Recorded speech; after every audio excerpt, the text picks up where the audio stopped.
وەختتان و خێر خەڵکە کوردەوار و میدوارم لە هەرکوێ هەن ساق و سەلامەت بن. بەردەوامین لە بەرپاکردنە دادگاهە ئەنفالیان دادگای سێ بە حوزورە کاک هاوڕێ پێشڕەو ئەگەر بتوانێت بەشدار بێت و ئەگەر بتوانین ئینڤایتیکەین. ومیدوارم کە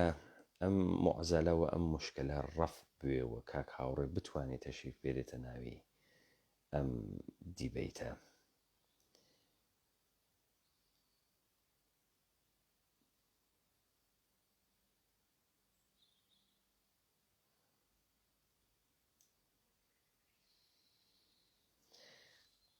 زاهرن تا ئەم دەقیقە سەر لە نوێنەی توانیگە تەشریف بێرێت. معزەلێکی گەورەس کارکردنە چەکە ئەم ئەپانە. ئایدیەکەشی بە کوردی موساگا.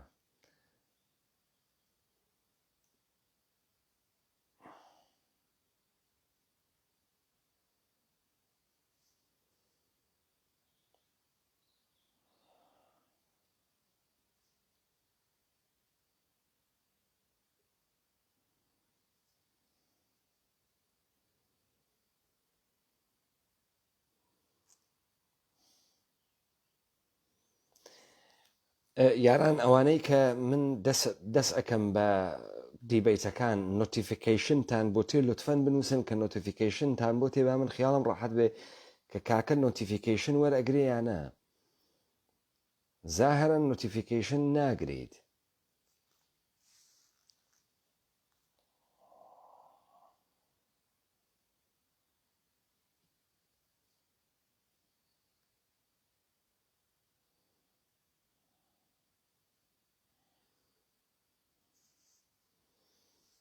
باڵێ مەمنوون کاک.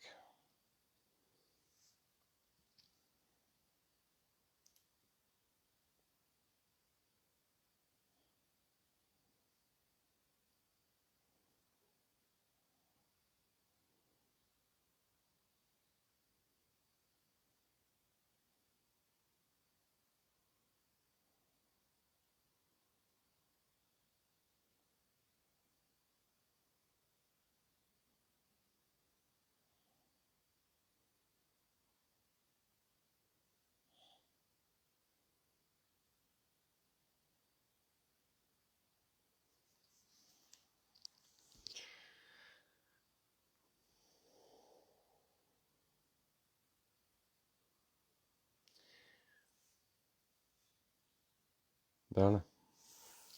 متاسفانە.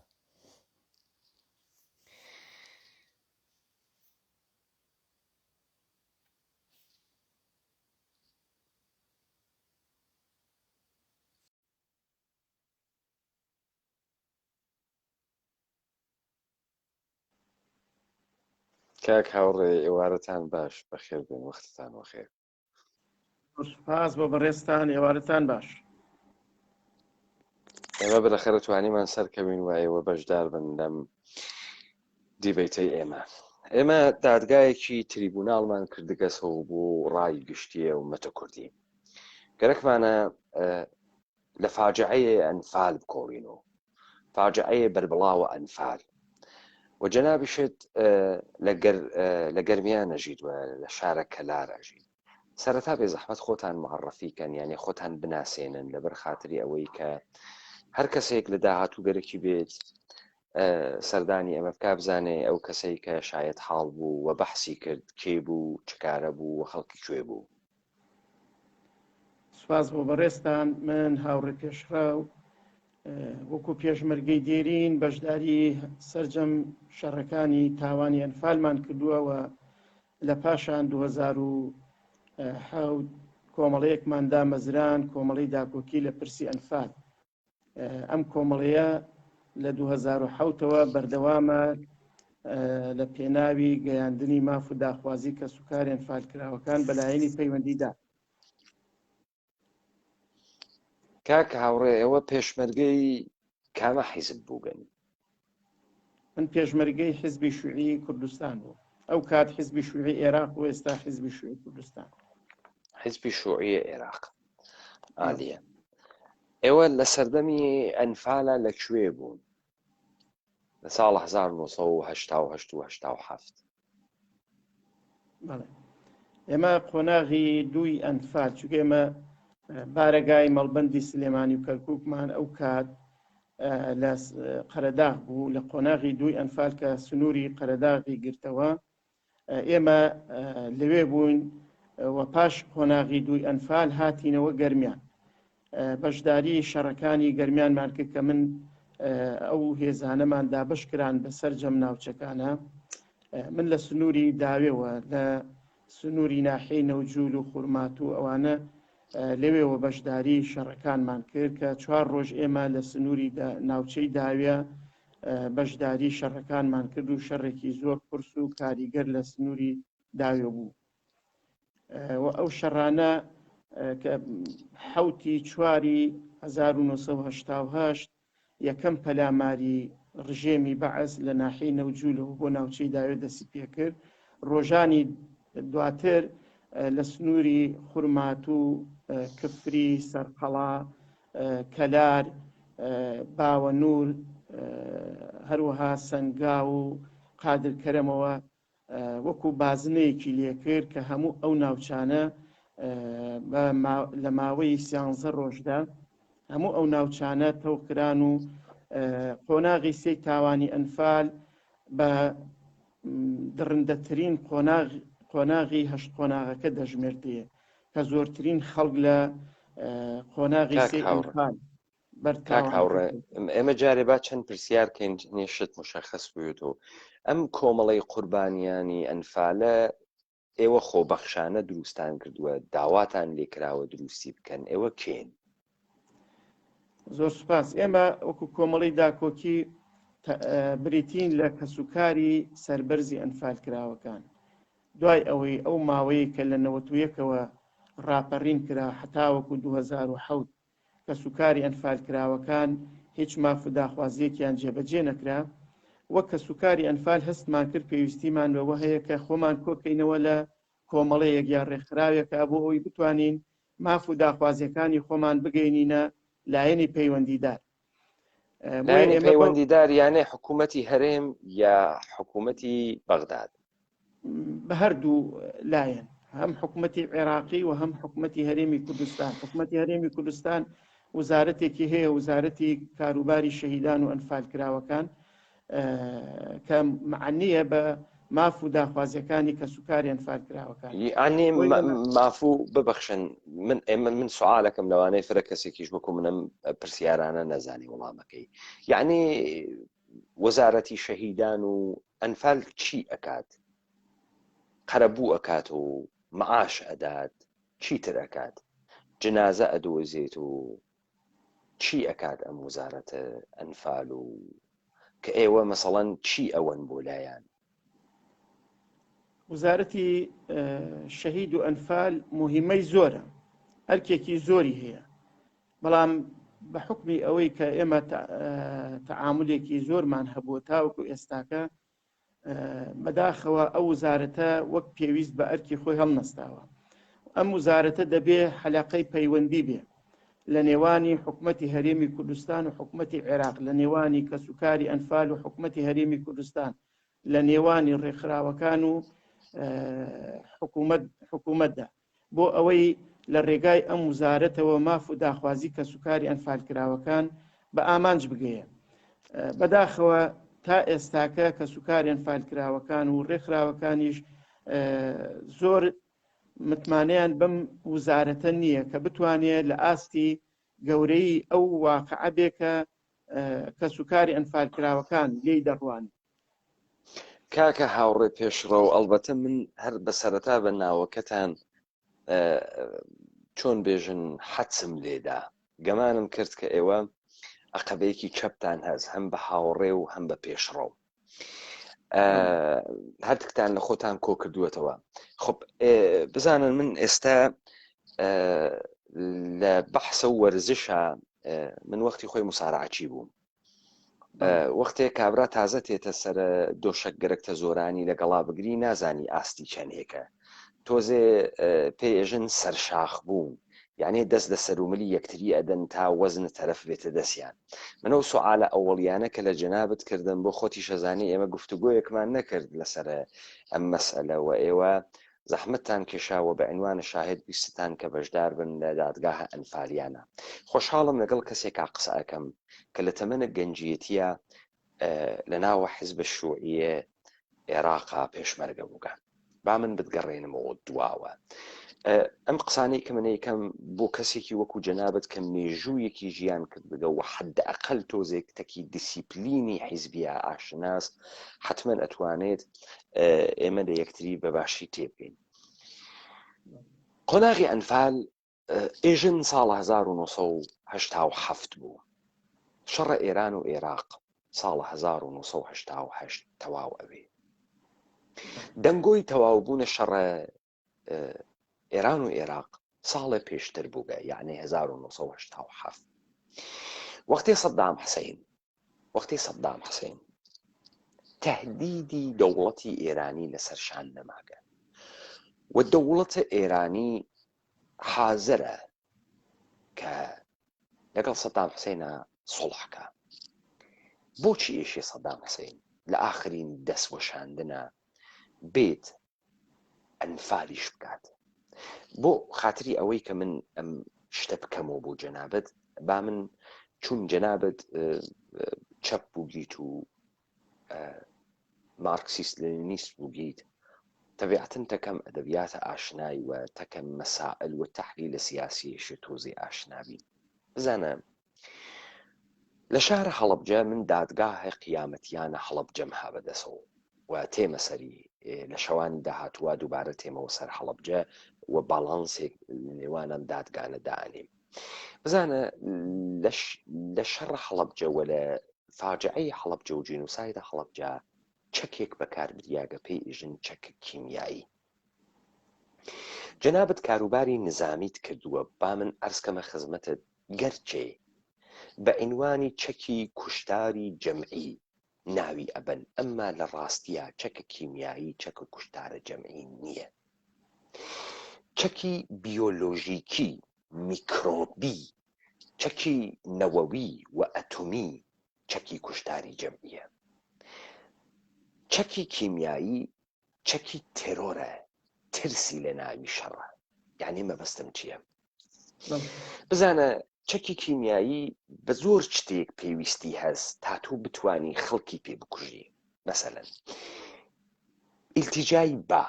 لە پڕێکە با بگۆڕێ، لەوانەیە بیهێنێ بەسەر سوپاکەی خۆتا، لەوانەیە بیدات لە خوات. بۆیە چەکێکی چەپەڵە و زۆریش ناکوژێت. یعنی لە پڕێکە با خەڵکە بدالێ ئەیبات و تەواو بوو بڕیاوە و تەسیری نامێنێت. بۆیە چەکە کیمیایی چەکێکە فقط ترس دروست ئەکات تا زیاتر لەوەی کە بکوژێت. ترس دروست ئەکات تا زیاتر لەوەی کە بکوژێت. من گەرەکمە لەسەرم لەختانەی من کە بەحسی ئەەکەم بوەستی. بەڵام چەکی کوشتاری جەمعی سڵاحی بیۆلۆژیک و میکرۆبیە. مەسەڵەن چەکی سیازەخم یا زەخمی ڕەش کە تۆ بڵاوی پێ بدەیت یەکسەرە کاولەکە سەرزەمینێک و ئینسانەکانی بن بڕەکات. کەواتە چەکە کیمیایی نێ لە بەشە ئەوانە. بەڵام من گەرەکمە بەگرا بتگەێنم بە شاهدیە تەمامە شاهیدانە هەڵەبجە، بە شاهدیە تەمامە شاهیدانە هەڵەبجەی کە هاتن بەشدار بوون، وتیان هەواپەیماکانە عێراق بەسەر شارە هەڵەبجا بوون، چەکە شیمیاییان داکرد، خەڵکەکە لە ڕەوا بوو، بە شاخەکان و دیار بوو، بە جادەکان و دیار بوو، تەنی بوویانەوە، تەراکتۆر لەسەر تەراکتۆر، سیارە لەسەر سیارە، خەڵک 80,000 خەڵک بەو شاخە و بەو جادانە پڕی کردگەسەوە. ئەگەر دەوڵەتە عێراقی هەدەفی ئەوە بوایە خەڵک بکوژێ، نە بە چەکە کیمیایی، بە تیربارە بیکەیسیە سەر هەلیکۆپتەرێک زیاتر لە 20,000 نەفەریە کوشت. ئەی کوشت تا بە چەکە شیمیایی. پرسیارە گەورە بۆ من لەوێ دروست ئەوێ هەدەف لە بەکارهێنانە چەکە شیمیایی چییە؟ ئەم ترسە چییە؟ ئێستا من چون جەناب ئینسانێکی زیرەکی وە کارە پێشمەرگایەتی شت کردگە، گەرەکمە سرنجەت بدەم بە هەنێچت من بوو تێمە ناوە ئەنفالیان، شەکم لە چی هەست با پێت بێژم. من یەکەم سوالەمە مەسە بوو لە ئینتەهای شەڕی ئێران و عێراق اتفاقاکەوێ ئەمە یەک دوو مەسەلەن من بڕوام بەوە نییە منداڵێ توانی بێتی لە گۆڕی بە کۆمەڵا خۆی دەرکێشا بێ باوەڕم پێ نییە ئەقلم نایگرێت بۆ ئەقلم نایگرێ هەر لەسەر سناریۆکەی هەڵەبجێ ئەقلم نایگرێ مناڵێ لە گۆڕێکا خۆی دەراورد بێت و لە چنگە ئەمانە دەرچوو بێت بزانە لە ئوروپا و لە جیهانە یەکسری قاتڵ هەن پێیان ئێژن قاتڵە سریاڵی قاتلە سریاڵی یعنی قەتڵهایەکەکە یەک لە دوای یەکتری هەموو زەوقی ئەم قاتڵە ئەمەسە کە دنیا بزانێ ئەم قەتڵانە ئەکا و لە ئاخیرەوە دەبی دنیا ئەم بناسێ کە ئەم 15 کەسە 20 کەسە ئەم کوشتوێتی بزانە تۆ ئیدێ خەڵک ئەگری ئەیوەی ئەنفالی ئەەکەی لە بنەماڵەیە چواردە ئەکوژی دوو تێڵیتۆ لە بنەماڵەیە دوو ئەکوژی چواردە تێڵیتۆ لە پڕێکا بڕێ مناڵیش دەرەچێت تۆجۆ کە بڕێ مناڵیش دەرەچێت ئەمە بیشتر هەمان ترسە کە لە چەکە کیمیایی بزانە ئەو خەڵکە ئێمە بە تۆ 500 نەفەری کوژیاگە کەس ناڵێ ئێمە تۆ باران کریین بە شیمیایی هەڵەبجە ئەو ئامارەی کە ئەمریکا ئەیداتە دەرۆ و ئوروپاییەکان بەحسی ئەەکەن و ئەوەی من گوێیانم لێبووگە ئێژن 1800 کەس 1800 کەس فەرقیش ناکە 5 بێ یا 1800 بێ یا 2 کەس بێ فەرق ناکە بوو ئەم خەڵکە بەلای و چەکە کیمیایی زۆر مهمە زۆر مهمە مردنە تۆ چ بە کیمیایی بمری چ گول لە تۆپ تیکە تیکەکە تۆجۆکەی من گەرەکمە بێژم ئێمەمانان وەختی ئەترسین ترسەکە گەورەکەین مەسەڵەن ئێژن لە پێرارەکەوە کە کۆرۆنا هاتکە هەرکە ئەمرێژن بە کۆرۆنا مردگە لەبەرەوەی ترسەکەی خۆشەوی باوکە گیان و زیقمان کرد و کۆرۆناس و عەجیب و غەریب و ترسی هەست لەبیرت تێ ڕۆژی یەکەم خەڵکەکان دەم و چاویان دابەست بووە و چەکی کیمیایی و بە خیابانەکانی یوهانی چینا ڕۆشتن تا ئەگرا لە یەکتری حاڵی بوویمانە جەنابەت 1970 پێشمەرگە حیزب شوعیت ئێستا لەگراوە دەست پێ بکە بە من بێژە حەواڵە ئەنفال چۆن بە ئێوە ئەگات حیزب شوعی بە ئێوە چی ئێژێ و ئێژێ ئەم ئەنفالە بۆ کریاگە لەوێ دەست پێ بکە ئەوانە بۆ من مهمن ئێوە ئەو چیرۆکانە تعریفکەن ئیستا من زانیم ئێوە کێن چکارن خەریکی چین وەچیتان کردگە جا بێزەحمەت لەو چیرۆکە دەست پێ بکەن مهمیش نییە دادگاکەمانە بێ بە 2 دانە 3 دانە 10 دانە 20 دانە مهم نییە ئێمە بەردەوام ئەبین تا هەمووی زانایەکان و دانایەکانە جەنابەت بەشدار ئەبێت لەگرا فەرموون کاک پەیمان ئەنفال ترۆپکی سیاسەتی ڕەگەزپەرستانەی ڕژێمی بەعەز بوو بڕوانە ڕژێمی بەعەز هەر لە سەرەتای دروستبوونیەوە کاری لەسەر تواندنەوەی کورد کرد لە باشووری کوردستانە یانێ لەکەی لە 1963 لەکەی حزبی بەعەساتەوە کە حکومەتی بەعەز هاتۆتە سەر حکوم لە عێراق کاری لەسەر سیاسەتی تعریب تەهجیر تەبعیز کردووە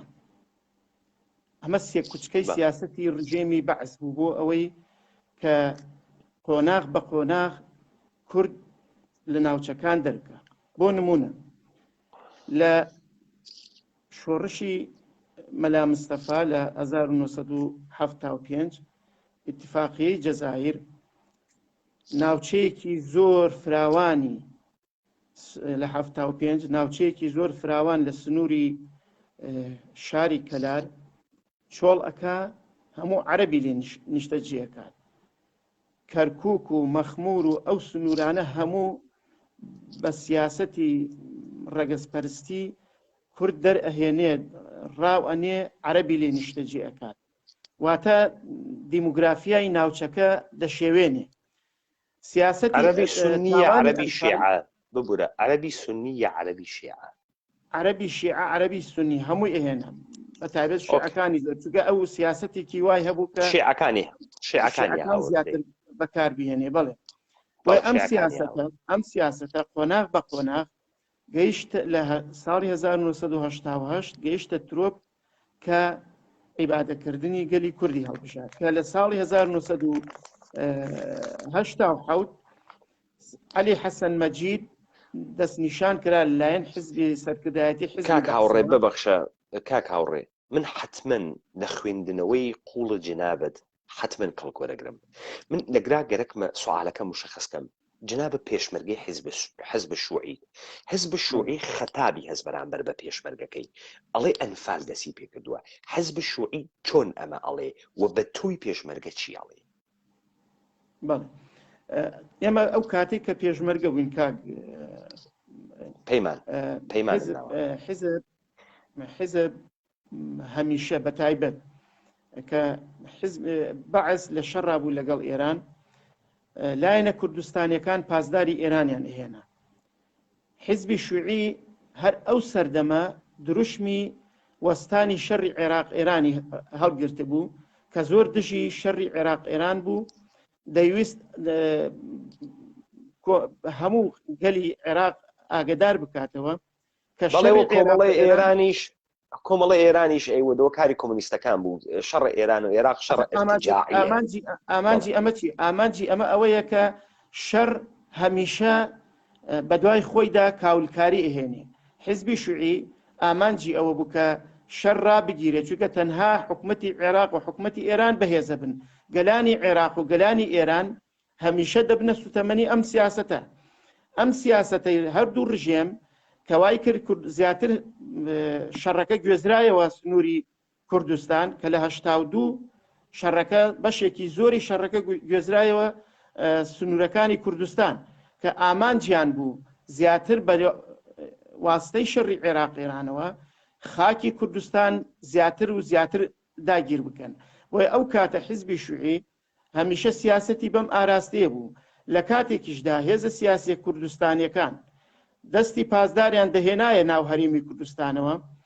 حزبی شوعی زۆر دژ بەو سیاسەتە بوو بە سەرکردایەتی برادرانی یەکێتی و برادرانی پارتیەوت ئەم سیاسەتەی ئێوە نەتیجەکەی خراپ ئەبێ کە لە ئایندە ڕژێمی عێراق سەرگەرمەکا بوو ئەوەی پەلاماری سەرجەم کوردستان بدات ئەمە هەڵوێستی سیاسیانی حزبی شوعی بوو حتا لە گرتنی هەڵەبجە لە گرتنی هەڵەبجە بزوتنەوەی ئیسلامی پارتی دیموکرات برادرانی یەکێتی حزبی سۆشیالیست داوایان لە حزبی شوعی کرد کە بەشداری لە گرتنی هەڵەبجە بکات وڵامی ئێمە وەکو حزبی شوعی بۆ هەر چوار ئەو حیزبەوا بوو کە ئێمە هەڵەبجە لە ژێر پۆستاڵی بەعس دەرناکەین بخێنە ژێر پۆستاڵی پاسدارەوە بۆیە ئێمە ئەو بەتالیۆنی حەوتمان لەوێ بوو بەتالیۆنی حەوت بەشداری شەڕەکانی نەکرد دژی شەڕەکە وەستایەوە بە ڕزالەتێکی زۆر گەڕانەوە بۆ سنووری قەرەداغ و حتا لە ڕێگەش تووشی لە شاخی مریاس تووشی شەڕێکی قورس بوون کوڕی شەهید شوان کوڕی حەمەقدوو یادی بەخێر شەهید بوو هاوڕێیەک ترمان شەهید بوو بۆیە ئێمە وەکو حیزبی شوعی هەر لە هەشتاکانیشەوە ئێمە بەم ئاراستەیە تێڕوانین و تێگەیشتنمان بۆ ئەو واقعە بووە و باوەڕیشمان وا بووە بەهێزی دەسەڵاتی بەعس و ئەو سیاسەتە درڕندانی کە کاری لەسەر کردووە حیزبی شوعی بە چاوێکی کراوەتر سەیری قەزێکەی کرد کە بەعس بەم ئاراستەیە سیاست ئەم ئاراستەی کە گرجوێ تێبەر ناوچەی کوردستان ئەتوانێ بگرێت چونکە و خاوەن هێز و خاوەن قدرەت و پرسیارێک لێ بکەم کاک هاوڕێ مادام جنابەت بەم قوڵیە ڕۆیتە ناوە حیزب شوعی ئێستا ئێوە ئەندامە حیزب شوعین یانە هەن یانە بەڵێ من ئێستا کە جێگری محەلی جێگری سکرتێری محەلی گەرمیانیشم لە هەمان کار باش فرعالیە ئەڵبەتە کە زانیاریتان هەست و ئەگەر ئەو ئیزنتانە هەست بزانن بەرەیە کوردستانی سەردەمە هەڵەبجە ئاگادارن کە حەملەی شیمیایی ئەکرێ بە هەڵەبجە بۆیە تەمریناتە شیمیایی ئەدرێن جلوبەرگە شیمیاییان پێدەن شرەقەیان پێدەن و قناعیان پێدەن ماسک و ئەزانن و کاریان ئەوەسەی من لە دادگای قیامەتیانە هەڵەبجە دەرمان هاورد و ئیسپاتی ئەەکەین و ئیسپات کریاگە کە ئەمانە کاریان ئەوە بووگە نێڵن خەڵکە هەڵەبجە دەرچێ تا کوژیاگیان لێ بگرن. حیزب شوعیە عێراقی ئاگادارە کە حملەی کیمیایی ئەکرێ بە هەڵەبجە. سوال مەسئولیەتە ئینقلابیە حیزب شوعیە عێراقی ئەوە بوو بە خەڵکە هەڵەبجە بێژی چۆڵی کەن حملەی شیمیاییتان پێکرێ کردی. حیزب شوعیە ئەم کارەی کرد لە ڕادیۆکەیە وتی وەجبە پێشمەرگەی هەنار بوو لەگراتمان شاکە بەشداری نەکردن بەشێکە هەڵنەگرتنی مەسئولیەتی ئینقلابی بەشێکە و ئەم مەسئولیەتی ئینقلابی جێبەجێ نەکردگە حیزب شوعیە عێراقی. دروستە کاک پەیما حیزبی شوعی هەستی بە خەتەری بارودۆخەکە دەکرد، هەستمان بەوە دەکرد مەسەن ڕژێمی بەعەس پێشی ئەوەی کە کیمیایی لە هەڵەبجە بدات، کیمیایی لە دۆڵی جافایەتیدا و کیمیایی لە هەندێک شوێنی ناوچەکانی کوردستاندا. بەڵام لە تەسەوری حیزبی شوعیش ئەو دەم نەبوو بەڕاستی ڕژێمی بەعەس بە چەکی کۆکوژ شارێک مەسەلوێران بکات. ئەمە من کاکە سەوران نەبوو کە بەڵام هەستمان بە خەتەری واقعەکە دەکرد و بەڵام ئێران خەبەری داوە ببەخشە ئێران خەبەری داوە بە بەرەی کوردستانی لە منتەقەی جوانڕوا هەمەی حاجی مەحموو ئێژێ تەدریبان پێکریاوە. تەدریبەکە تەدبیرە شەڕە کیمیاییە، قیناعیان وابێ، شەرەقەیان وابێ، یەک نەفەریان بە شیمیایی ناکوژرێت. ئەوان ئێوە سەرکردایەتی ئێوە ئاگادارە حملەی شیمیایی ئەکرێت و قەرارە حملەی شیمیایی بکرێت. پس جنابن نازانی دەبێ سەرکردایەتی حیزب شوعی جواباتەوە بێخەبەر ڕاگرتنە خەڵک. تماشاکە با من نکتەیەک عسکەمە خزمەتت من وەکو جنابەت لە بەستەرێکی چەپ کۆنەوە تێم قەیم ئەوسا ئیستا نییە ئەوسا چەپ بووم و ئەدەبیاتە چەپ باشە ناسم. مەسئولیەتە ئینقلابیە ئینسانێکی چەپ وەختی جەنابە ئیستەئێژی خەتە ئێمە خەتە ئەوە بوو کە گەلانە ئێران و گەلانە عێراق لە بینە چە بەس لەگەڵ گەل زۆر مهمە، خەڵق زۆر مهمە. ئەم خەڵکە تۆ مەسئولیەتی ئینقلابیت بەرامبەری هەست. ئەوەڵین کارێک کە ئیکەی لە بێخەبەری هێشتنەوەی ئەم خەڵکە هاوکاریە لە جنایەت و جینوسایت ئەم خەڵکە، چون تۆ ئیشێ خەبەر بەمانە بدەیت، تۆ ئیشێ مەسئولیەتی ئینقلابی بگریتە ئەستۆ و حیزب شوعی ئەم خەبەرە نادا. جەنابە دێژێ قەناعەتمان نەبوو، تەحلیلەکەمان وا نەبوو. ئێوە مەشیە تەحلیلەکەتان گەنترین تەحلیل وایە. بزانە کاکە با بە زوانە بیزنس قسە بکەین. جەنابە گەرەک دوکانێ لە کەلار بسێنی، وەختی گەرەکتە دوکانێ بسێنی هیچ وەخت خۆشبینانەتەرین حاڵەت لە بەرچاو ناگری، بەدبینانەتەرین گەنترین حاڵەت لە بەرچاوەگری. یعنی کابرا ئێژێ من ڕۆژێ 400,000 دینارە فرۆشم، تۆ ئێژی درۆ ئەکا ئەم پیاوە لەوانەیە ژێرەوەی نیویشی بفرۆشێت. دەیبا من بزانم ئەم دوکانە ئەگەر ڕۆژێ 150,000 دینار بفرۆشێ سەرفەکابی کڕبیانەی کڕم. تحلیل سیاسی بە تایبەتی لە وەختە شەڕا تو دائیمەن ئێشێ گەنترین سناریۆ لە بەرچاو بگری، نە باشترین سناریۆ. خب لەگرات تەنانەت لە تحلیلی حیزب شوعی تحلیلی دروست ناکات. ئێمە ئەزانین سەرکردایەتی شوعی ئاگادارە و ئەتوانێ و کتمانی کاوبڕات نەڕاتە ژێری بەهری، بەڵام ئەی بۆ تحلیلی دروستی نەکرد، ئەی بۆ خەڵکەکەی ئاگادار نەکردو. ئێمە با لە هەڵەبجە تێپەڕی. من دیسانەوە کاکە هاوڕێ پێشەوە عەزیز، من گەرەک من نوکتەیەک و بەرچاوت خەی جەنابەت کارە نظامیت کردگە. من کارە نظامی باش ئەناسم، نە بە سوودەتە مەیدانی، بە سوورەتە تەئۆری باشی ئەناسم. بزان جەنابەت وەختێژی شیمیایی دریاگە لە دۆڵە بۆتێ لە ببەخشە لە جافایەتی شیمیایی دریا لە بۆتێ کۆمەڵە و کوشتی چەند نەفەرێکی لێ کوژریا. ئیستەیشە ئەیکەن و کرواسی عوسمان چون خودە ئەسلحەی شیمیایی شیک کە تۆ پێی کوژریا بیت. تۆ بە گول لە کوژرابی مهم نییە، خۆ کۆمەڵە لە عملیاتێکا ئیمکانی هەست 20 نەفەری کوژیاوێ. فرە کەمترە لە شەهیدانە بۆتێ یا فرە هەرچی بوو هەر بۆتی گەورە ئەکاتەوە بۆ خاتری ئەوەی کە ئەمەش بە چەکە شیمیایی لێ دریاگە. چەکە شیمیایی شیکە. سەدام حوسێن لە دۆڵە جافایەتی ئەگەر 100 نەفەری کوشتوویە بە چەکە شیمیایی بە تۆپ لە بڕێ جێگا 500 نەفەریشی کوشتگە و کەس باسی ناکە. من دیسانەوە ئەڵێم دروسە ئێژن چەکە کۆکوژیە، وەلی وان نییە. چەکە شیمیایی چەکە کۆکوژی نییە، چەکە تێرۆرە، چەکە وەحشەتە. ترسە ئەوەسە خەڵک حەزی پێکەوە بەو کژیان و چیمیان لێدریا و مەسئلەکە ئەوەسە ئێمە بابێنە سەرم ئەم مەسئلە ئێوە ئیستا ئەفەرمونون من گەرەکمە بێژن خەتابە ڕسمی تحلیل نە من تحلیل سیاسی خۆمم هەست خەڵک هەسی خەتابە ڕسمیە حیزب شوعی بەرامبەر بە ئەنفال چۆن ئاگادارەکەم تۆ چۆن قساکە جەنابەت چوویتۆ 1963 مەڕۆ 1963 دێرە 1970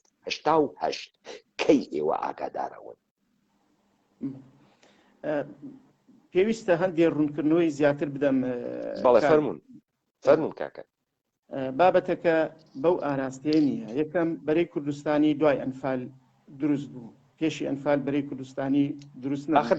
قەرارگای ڕەمەزان ببەخشە معزەرەت نەس ببەخشە با من ئەمە تۆزیح بم کە ئێمە ئێژین بەرەی کوردستانی بەرەی یعنی جبهە یعنی هاوکاریکردنە چەندین حزب سیاسی و ڕێخستنە سیاسی لەگەڵ یەکتریا بەمە ئێژین بەرە قەرارگای ڕەمەزان بۆ هەر کام لەمانە کارێک دەستە بەرەکە پارتی خورماڵ بگرێ حەسک فلانە کار بکە یەکێتی بڕاتە ناوە هەڵەبجە مەسەلەن حرەکەتە ئیسلامیش تەدارکاچی بم بەرز کاکە گشتیان وانە ناوی یەک خەتە ئەمەی کە ئیعلامی ئەەکەن ئەمانە خۆ هیچێکیان نییە ئیعلامی بکەن هەر وەختی مەیلیان بوێ کراسەکە دائەدڕن پارەکە ئێلامان کرد پێرارەکە ئێلامان کرد ئەو جێگەی کە ئەمانە بە یەک و هاوکاری ئەەکەن لە ژێری یەک فەرمانە و یەک کار ئەنجامەدەن لە یەک جبهە لە تەنیشتی یەکتری ئەمە بەرز ئەمە جبهە هەست ئیستا تۆ ناوی منێ جبهە هەر چوارەکەیانی واتیە هەم حسکی واتیە هەم پارتی واتیە هەم یەکێتی واتیە و هەم حرەکەتی ئیسلامی جێژێنەوە گوم لە ناوی بەرە من لەگەڵ ئەوانە بەڵام تۆ لەگەڵ قەرارگای ڕەمەزانە بووجی بڵێ جیاوازی هەیە بەرەی کوردستانی کە لە نێوانی هەموو لایەنە سیاسیەکانی کوردستان دروست بوو دوای ئەنفال دروست بوو ئەو بەرەی کە بەڕێزت قسەی لەسەر ئەەکەی لەگەڵ ئێران من ئاماژەم پێ کرد حیزبی شوعی لەو بەرەیە نەبوو و ڕەنگە زۆرێک لەو حیزبانی کە شتیان وەرگتووە لە ئێران حیزبی شوعی بەڕاستی بەڕسمی نەیزانی و چیان وەرگتووە چی ممتلەکاتێکیان لە ئەو ئێران وەرگتووە بۆیە تەسەور بە تەقدیری ئێمە حیزبی شوعی یعنی بەرپرسیارەتی گەورەی لە ئەستۆنیە لەوەی کە ئەو واقعی لە بینی ئێران و حیزبە سیاسی کوردستانیەکان هاتە پێشەوە حیزبی شوعی بەرپرسیار نییە لەو بارودۆخە لایەنە سیاسیەکانیشی ئاگدار کردوتە لە کاتی خۆیان لە مەترسی ئەو بارودۆخە ئێمە بە نووسراوە ئەوەی کە لە خەیاڵم بێ لە زۆرترین مزگەوتەکانی کوردستانە ڕێنمایی خۆپارێزی لە چەکی کیمیاوی بڵاو کرایەوە کە حیزب لە ڕێگای ڕێکخراوەکانیەوە بڵاوی کردووە پاشان هەڵەبجە حیزبی شوعی وەک ڕسمی تەنزیم و ئەوانەمان تیا بوو وەکو پێشمەرگە لەناو هەڵەبجا نەبوون بۆ نمونە بە خەڵک بڵێن چارەسەری خۆتان بکەن بۆیە ئەمە واقعەکە دەبێ وابی خوێنینەوە بابەتێکی تر وروژان لەسەر بنەبای چەکی کیمیاوی کە ئایا چەکێکی کۆمەڵکوژە یا چەکێکە بۆ تۆقااندن مێژوەکەی دەبێ ئەمە ئەو ڕاستیە بزانین عێراق بە حکمی ئەوەی ئەندامی کۆمەلگەی نێودەوڵەتیە بۆیە چەکی قەدەغە کراوە لە ئاستی نێودەوڵەتیە چەکی کیمیاوی قەدەغە کراوە عێراق ئەندامە لە ئومەم متحیدە کاکە ببەخشە با من کاکە هاوڕێبای لێ من گەرەک بم خەڵکێ بکوژم گەرەکمێ خەڵکی کۆمەڵ کوشکەم گەرەکم وێ بیکەم بە چەکە کیمیایی لێ نادەم بە چەکە بیولۆژیک لێدەم مسالە دەما من گەرەکمێ لە خەڵک بکوژم مسالم دابوت خەڵکە هەڵەبجە ها بە دەرەوە گشتی ئێژی ئێمە هاین بە ئیلتیجای شەنێرویەوە خەریکین ئەڕۆین بە جادەکانی شو خەریکین بەرەو تەوێڵە ئەڕۆین بە دوو هەلیکۆپتەر نە بە هەواپەیما بە دوو هەلیکۆپتەر و دوو تیربار 20,000 نەفەریە کوشت اینجا خۆ قسووری نەکرد کاکتیمان حکوومەتی بەعز لە دوایشەوە سەرکە ئینسان کاکە هاوڕێ بێسە ئینسان ئێشێ مەسئلەکە ئێمە قینمان تێ لە سەدام حوسێن فرەقینمان تێ بەڵام ئەمە بەعس ناوێ ئێمە خۆمان بخەڵەتێنین ئەگەر هەدەف ڕەشەکوژی بوایە نێهێشت بەری دەرچێ نەی ئەهێشت بەری دەرچێ وە گشتیانی نابوو دەکردوە تۆ خۆت ئەمە ئەزانیت کەمی نەکرد کاکاوڕێ هەرەوەندەی پێی نەکراوە ئەمە هەدەفی سیاسی وا لە پشتیا کاکاوڕێ ئەمە بەردەین ئەمە دادگای هەڵبجەنی ئێمە حتمما مادام جەنابەت عزو حزب شوعی بووگی لەسەر هەڵبجێشە کەڵک لە جەنابەت یا لە هاوڕەیەکی جەنابەت وەرەگرین بینە سەرە ئەو وەختەی ئێوە کەی ئاگادار لە زوانە منەوە مەویسە بە من بێژە دقیقەن حزب شوعی کەی ئاگادار ئەوێتۆ لە ئەنفال کەی ئێمە کەی ئاگدار ئەبێتەوە لە ئەنفال کە باوکو ئاماژە پێکرد ئێمە لە کاتێک یەکێتی و پارتی پاسداریان دەهێنا حزبی شوعی ئاگدار بوو کە خەتەرێکی گەورە لەسەر کوردستان هەیە بەم ئاراستە سیاسەتە کە ئەکرێت بۆ خۆیەوە ئاگدارکردنەوەیە کە حزبی شوعی ئاگداری سەرکردایەتی حزبە سیاسیەکانی کرد کە بەم شێوەیە هێنانی پاسدار بۆ نمونە مەسەل کە پاسدار دای لە کفری بە بەیانیە بۆ نمونە درا لە کانی عوبێد دێیەکە 6 هاوڵاتی شەهید کرد درا لە سەنگاو بە کیمیایی درا لە بەلەکجار درا لە کەرکووک بە حکومەتی بەعەزدای لە سەی سوێنان بۆیە یعنی حزبی شوعی بە ئاشکرا ئەم مخاتەرەی بە هەموو لایەن لە سیاسیەکان وتووە بەڵام چی پێکرا چۆن توانی ڕایە کۆکاتەوە بەداخەوە ئەوەی ئێمە تێبینیمان کرد ئەوەی ئێمە مەترسیمان بوو بە گوێیان نەکردین ئەگیناخۆ حیزبی شوعی هەر پێش وەقت لە 1986ەوە 1970ەوە مخاتەرەی ئەم بابەتانەی لەگەڵ لایەنەکانە باس کردووە. نه تەماشاکەن ئەوەی کە دووبارە بوو بە تەحلیل بزانە بروسکە تێت لە حیزب شوعیەوە بۆ ئەندامانە حیزب شوعی یا بروسکەی ناوخۆییە یا مەجەلە و ئینتشاراتە هەفتەییە ناوخۆیی حیزب شوعیە یا ڕادیۆیە حیزب شوعیە ئێژێت هاوڕێیانە حیزب شوعی ئاگادار ئەکەین و ڕژیمە سەدام حوسێن دەستی کردگە بە ڕاگواستنە لادیەکان و پرۆژەیەکی دەست پێکردگە کە ناوی نیاگە ئەنفال و لەم پرۆژە خەڵکی ڕاگوێزێتەوە لادیەکان نابوت ئەکاوە چارەسەرە خەڵکی دیار نییە ئەم بروسکە دریاگە یانە دریاگە ئەگەر دریاگە کەی دریاگە ئەو کاتە من چووکە ئاستی بەرپرسیارەتیم نەبووە کاک پەیمان بەڵێ نازانم ئەگەر بەڵام پێشمەرگە بوو بەڵام ئەوەی کە من بە چاوی خۆم بینامە کە لە واقعی حاڵ بووینە کادرەکانمان لە دێهاتەکان لەسەر تاوانی جەنگ لەسەر تاوانی شەڕی عێراقیران لەسەر هێنانی پاسدار بە بەردەوامی ئێمە کۆڕ و کۆبوونەوەمان بە هاوڵاتیانی دێهاتەکانە کرد کە مخاتەرەی ئەو بارودۆخەمان بۆ هاوڵاتیانی شی ئەکردەوە بەڵام وەکو بەڕەسمی بڵێ بروسکەیەکمان هێنا بێ کە حزب تەعمیمی کردبێ بۆ هەموو ماڵبەندەکانی کە چەکی کیمیاوی یا حزبی بەعەز پەلامارێکی ئەوە کات من ئاگام لەو جۆرە با بڵێن ڕەسمیاتە نییە بەڕاستی. ئۆکەی باشە ئێ خۆت کەی ئاگادار بووی ئیسە تو جەنابە پێشمەرگەی حیزب شوعی کەی ئاگاداری پرۆژەیە کە لێو دووە پێی ئێژن ئەنفال بزانە با من شتێک عەرزکەمە خزمەتت ڕووداوەکان هەمیشە ڕوو ئەدەن و لێو دووە ئێمە ناویان لەسەردانی ڕووداوەکان هەمیشە اتفاق ئەکەون و لێو دووە ئێمە لێیان ئاگادار ئەوی ئیستا پرۆسەیەک دەستی پێ کردووە شاید ئێمە پێمان مابێ هەر وەکو جارانە و لادەیەک تەمیە ئەکەن و ئەدەن لە لادەیەک و دوان ئەدەن و بەڵام تۆ تماشاکەی بە جافایەتی و دەست پێیەکات زێی بچووک ئەگرێتەوە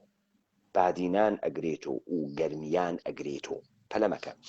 ئێوە لەکوێیە خۆت بە عنوانە پێشمەرگەی حیزب شوعی لەکوێیە خۆت ئەزانی ئەمە ناوی ئەنفالە و ئەم ئەنفالە کولەن هاتگە ئەوەی ژیانە لادێس لە سەرزەمین و کوردەوارە کولەن پاچی کاتەوە کەی ئەم دەزانیگە ئەمە دوایی ئەزانیت ئەم وشەیە کە گوێمان لێبوو کاک پەیمان ئێمە لە دوای ئەوەی ناوچەکان ببوورە هەموو گیران کەس نەما ئەو کاتە بیستمان کە بەعەز ناوی لێناوە ئەنفال پس پرۆسەس تەواو بوو ناوەڕاستی 1970 تەواو بووگە ئەو کات ئێوە بیستتان ئەمە ناوی ئەنفالە بەڵێ ئەو کاتە مەسەل ئێمە بیستمە یعنی هاتو چۆمان دەکرد بۆ نمونە من پێشمەرگە بووم دەچوومەوە بۆ ناو خورماتوو کە کاتێ دەچوینە خورمات و خەڵک باسی ئەکرد خەڵکی شار کە بە ناوی سوورەتێکی قورئانەوە ئەنفال کراوە و ناوچەکان بەسەی گیراوە. ئەم وشەی ئەنفالە یعنی ئێمە دوای شەڕەکانی ئەنفال گوێمان لێبوو بیستمان. ئەوە سادەقانە است. پس جنابەت بە عنوانە کادرێکی حزبی شوعی من دیسانەوە تکراریەکەمە بزانن خەڵکی کوردەوار حزب شوعی ئێشێ جزء ئەحزاب بەرادەروی. ئەحزاب بەرادەر حزب شوعی تقریبا کۆپیەکە لە حزب تودەیە ئێران. حزب تودەیە ئێران لە کاتە ئیشغاڵە اتحاد جەماهیر شەوروی کە تاران ئەگرن حزب تودەیە ئێران دروست ئەکرێ. یەکێک لە بنیانگوزاران حزب تودەیە ئێران جەعفەر پێشەوەری بوو کە لێو دوابووە ڕەهبەرە فەرقەیە ئازەربایجان. حزب شوعی عێراقی بە تەقلیدە لە حزب تودەدا ئەنریاگە. ئەمانە جزء ئەحزابە بەرادەرن. ئەحزابە بەرادەر یعنی وەصلن بە حیزب گەورەی کۆمونیستە اتحاد جەماهیر شەورویوە. خب ئەمانە دیسیپلینیان هەست. مەسەڵەن ئەو دیسیپلینە حزب تودە بووی ما بەقیێ ئەحزاب نەیان بوو. دیسیپلینەکان بیشتر وەکو کاغەزبازی وەکو بوروکراسیە. حتا حزب شوعی کە ئێشێ ئەندامەکانی بە مەجەلە بە بروسکە ئاگادار بن، ڕادیۆەکەی ئاگادار بێت، تەحلیلە تەبەقاتی و ئیجتیماعی بکات، هەنووز نازانن تا ئەنفال تەواوێ ئەمە ناوی چییە، چه پرۆسەیەکە، چه پرۆژەیەکە و بەکوێ ئەڕات. لە ئەوەڵی قسەکانی هاوڕێ پێشڕەوە نوکتەیەکی بەحس کرد، وتی لە سەروبەندی ئەم ئەنفال و منتەقەی گەرمیانە من لەوێ شەڕم کردگە و تەنانەت ئەمانە وانە ناوێ. من قسەکانی کاک هاوڕێ تا ئەم دقیقە سادقا نازانم و هیچ کام لە فەرمایشاتێکە کردی محاولەی نەکرد لە دەرەوەی زانیاریە خۆی شتێکی بۆ بسازێت. کاکە ئەفەرموێ من بە عنوانە پێشمەرگەیەکی حیزب شوعی کەواتە ئێشێ حیزب شوعی یا ئاگادار بێت یا ئەندامانە خۆی ئاگادار نەکردوێت، یا خۆی ئاگادار نییە بۆیە ئاگاداری نەکردوون، یا سەرکردایەتی ئاگادارە بەڵام ئەندامانە حیزب شوعی ئاگادار نین تا ختمیەتە ئەم پرۆژە. ئۆکەی، پس ئێوە تا ئەگرا ئاگادار نین. ئێستا ئێوە لە ساڵ 1970 لە حەڵەبجەتی ئەپەڕین و یەکەم قۆناغەکان دەست پێەکە، بە قەوڵی دەست پێەکە، بە چڕی دەست پێەکە. ئێوە وەکو حیزب شوعی چی ئەکەن و چی ئەبیسن؟ ئێمە کە کاتێ قۆناغەکان دەستی پێکە قۆناغی یەک و قۆناغی دوو، قۆناغی یەک سەرگەڵ و بەرگەڵ و دۆڵی جافایەتی گرتەوە، قۆناغی دوو ناوچەی قەرەداغی گرتەوە. لە هەموو ئەم قۆناغانە ئێمە بە حکمی بارودۆخەکە و بە حکمی ئەوەی کە وەسائلی گواستنەوە وەسائلی مەسەل شتی بەردەست نەبوون، زۆر جار وەک پێویست بە حکمەوەی تەرازووی هێزیش لە نێوانی هێزی پێشمەرگە و هێزی ڕژێمی بەعز کە پتر لە سێ فەیلقی هێنابووە کوردستان کە هەر لە سەروبەندی شەڕی عێراق ئێرانە بوو، سێ فەیلقی هێنابووە سەر کوردستان، واتە چڕی پەلامارەکەی ڕژێمی بەعز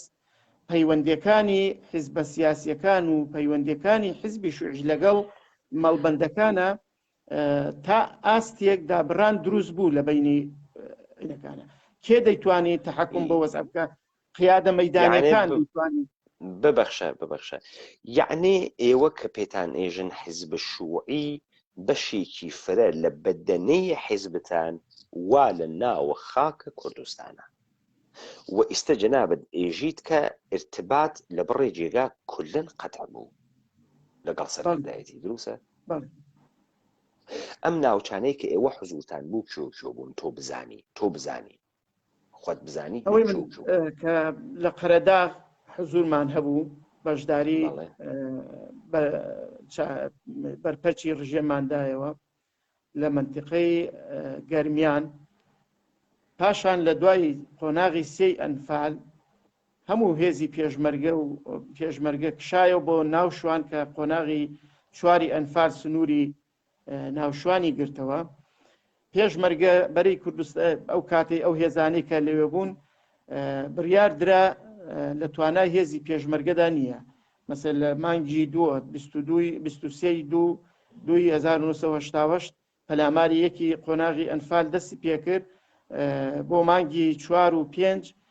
پێشمەرگە لە ڕاستیە زۆر ماندوو بوو بڕیاری شەڕکردن کۆتایی پێهات نەتوانرا بەرامبەر ئەو هێزە مەسەل هێزی پێشمەرگە شەڕ بکات بۆیە پێشمەرگە کەوتەوە ئەوەی کە بگەڕێتەوە قۆناغی پارتیزانی و بگەڕێتەوە ناوچە سوتماکەکان کە سوتێنراون و چۆڵ کراون و خەڵکەکەی ئەنفال کراوە بۆیە حیزبی شوعی لەو کاتانە کە ئێمە لەو سنوورانە مەسەل بەرگریمان کرد بە پێی توانا و بە پێی لە ڕووی کەرەسەی سەربازی و لە ڕووی کە هێزی بەشەریشمانەوە و ئەو هێزانەی تریش کە لەگەڵمان نابوون کە بە تایبەت لەو سنوورانی ئێمە برادرانی یەکێتی نیشتیمانی کوردستان بەشداریان لە شەڕەکانە کرد لە ئاستی گەورەی پەلامارەکانی ڕژێمی بەعسا نەبوون نە لە ڕووی بەشەریەوە نە لە ڕووی کەرەستەی سەربازیەوە نە لە ڕووی لۆجستیشەوە دامی هێنان و خۆراک و مەسەل ئەو شتانە بۆیە ئەم واقعە وای کرد کە نابەرابەریەکی گەورە لە بینی هێزی ڕژێم و هێزی پێشمەرگە دروست بوو کە لە ئەنجامیشا ئەو بارودۆخە سەخت و تراژیدیایی لێ دروست بوو کە ئەنفالی لێ وەبەرهات بۆیە ئێمە وەکو حیزبی شوعی ینی بەتایبەت لەو ناوچانە لە ڕووی سەربازیەوە بەشدارێکی کارامان لە بەرگریکردن لە ناوچەکان کرد لە ڕووی کەوادر و ئەوانشەوە ڕێنمایەکی زۆر درا بە هاوڵاتیان کە بگەڕێمەوە سەر ئەو پرسیاری بەڕێزت حیزبی شوعی یعنی لە هەموو دێهاتەکانە کۆڕ و کۆبوونەوەکانی لەسەر مخاتەرەی ئەو بوواتە لە ئاسیەتە مەترسی لەسەر واقعەکە هەبووە هەر بۆیە کۆڕ و کۆبوونەوەکانی لە سەراسەری کوردستان لەسەر مخاتەرەی پەلامارەکانی ڕژێم بەو ئاراستێ بووە واتە لە ئاستی سەرکردایەتیە هەستیان بە مەترسیەکی گەورە کردووە بەڵام ئێمە وەکو پێشمەرگەکە سنووردار بووین لە ناوچەکانە ڕەنگە وەکو ئاستی سەرکردایەتی تێگەیشتنمان تێڕوانیمان بۆ واقعی پەلامارەکان و وەزعی شەڕەکە نەبوو بێ بزانە کاکە گیان جەنابەت ئێژێ ئێمە پارێزگاریمان کرد یەکێتی کردی ئێوە پارێزگاریتان لە چی کرد سێرکە با من ئەمە بخوێنمەوە من گەرەکمە بڕۆم شەڕێ بکەم یەکەم دەرسی شەڕکردن ئەمەسە دوژمنت بناسە و پاشان خۆت بناسە ئیستە سپایەک خەریکە تێت و من وامە ناوچەیەکە من ئیشێ بزانم چه شەڕێگەکەم ئێشێ هەڵبێم بڕۆم ئەم سپا هاتووە خەڵکەکە بکوژێ ئەگەر تەحلیلی من ئەمەسە ئەم سپا هاتووە خەڵکی سبیل و خەڵکی لادێ بکوژێ دەی من نابێ چۆڵیکەم دەبێ بوەستم تا ئاخرین فیشەک ئەگەر پێی ئێژن دەرگری خۆم بم بەکوشت چون تەحلیلم کردووە ئەم سپا هاتووە خەڵک بکوژێ و من بە خەڵک ئەڵێم خەڵکینە ئەمە شەڕی مان و نەمانە ئەمە هاتووە ئێوە بکوژێ هەرکە ئەتوانێ لەگەڵمانە ئەسلحە هەڵبگرێ ئەسلحە هەڵبگرێ هەرکە ئەتوانێ بەشدار بێ لەگەڵمانە لەم شەڕە لە شەڕێکە کە ئێوە نابوود ئەوەن و ئێمە وەزیفەی ئینقلابیمانە کە لە ئێوە دفاعەکەین بەشدار بوون ئەم کارتانە کردگە نا ئەم کارتانە نەکرد کردک یانە ئێوە بە خەڵکتان کاک هاوڕێ ئاوا وتان کە من وتم ڕووتان کردە خەڵکەکە وتان ئەم سپا هاتووە ئێوە بکوژێت و ئێمە لەگەڵ ئەم سپا دەرەکەوین کە نەتوانێ ئێوە بکوژێ ئایا بە خەڵکەکەتان وت ئێوە لەگەڵ ئێمە بەشدار بن لەم شەڕە ئەمتانەوت ئۆکێ دەی بابزانانی ئەنجامە شەڕەکەتان چۆن بوو کە من ئەڵێم بە تایبەت ئەو کادرانی لە سنووری ئێمە بوون شەید ئەبوڤیان پاشتر لە ساڵی 1970 لە ناحیەی ڕزگاری لەوێ شەهید کرا لە دوای ئەنفال شەید ئەبوڤیان لەو سنوورەی ئێمە هەموو هاوڵاتیانی دێهاتەکانی کۆ کردەوە کۆبوونەوەی پێکردن بە تایبەت لەسەر هێنانی پازدار و بە تایبەت لەسەر شەڕی عێراقیران کە دەیگوت ئەم شەڕە بۆ نمونە خۆم لەو محازەرەی کە بەشدار بووم لەگەڵ خەڵکی دێیەک بە ناوی قەڵا. خەڵک لە سیاسەتی ئێمە تێناگەشت. ئێمە دەمانوت ئەم شەڕە شەڕێکە تەنها خەڵک تیازەرەکە، ئێوە تیازەرەکەن. نمونەی بۆ هێنانەوە، ئەم نمونەیش بۆ بەڕێستان دەگەڕمەوە. شەی دەبووڤیان گوتی ئەگەر نەمساویەک لە خورماتووەوە بەسەر ئێوە بقوزێنێ بڕوا لە بناری گل لە زەوی بە، ئەو کاتە ئێوە لە مخاتەرەی شەڕ تێگەن، لە تێدەگەن کە شەڕ چی ماڵکاولیەکە. یعنی کاتێ ئێمە بە هاوڵاتیانمان دەگوت پێویستە ڕوبەڕووی ئەم سیاسەتە هەڵەیەی هێنانی پازدار و جەنگ ببینەوە، بەداخەوە خەڵکی ئەو کاتیش دژی ئەم سیاسەتە دەوەستانەوە، دژی سیاسەتی حیزبی شوعی دەوەستانەوە کە دەیانگوت ئێوە لە مەساڵحی حیزبی باسە قسە دەکەن، چونکە ئەو لە شەڕایە و بە شەڕ لاوازە بێ کە دوو بابەتی زۆر لێک جیاواز بوون. بۆ ئێمە وەکو حیزبی شوعی بە تەقدیری خۆم لە ئاگدارکردنەوەی هاوڵاتیان و لە ئاگدارکردنەوەی لایەنە سیاسیەکان لە مخاتەرەی ئەو واقعە تاڵی کە بە هەبوو لەو سەردەمە حیزبی شوعی کەم تەرخەم نەبوو لە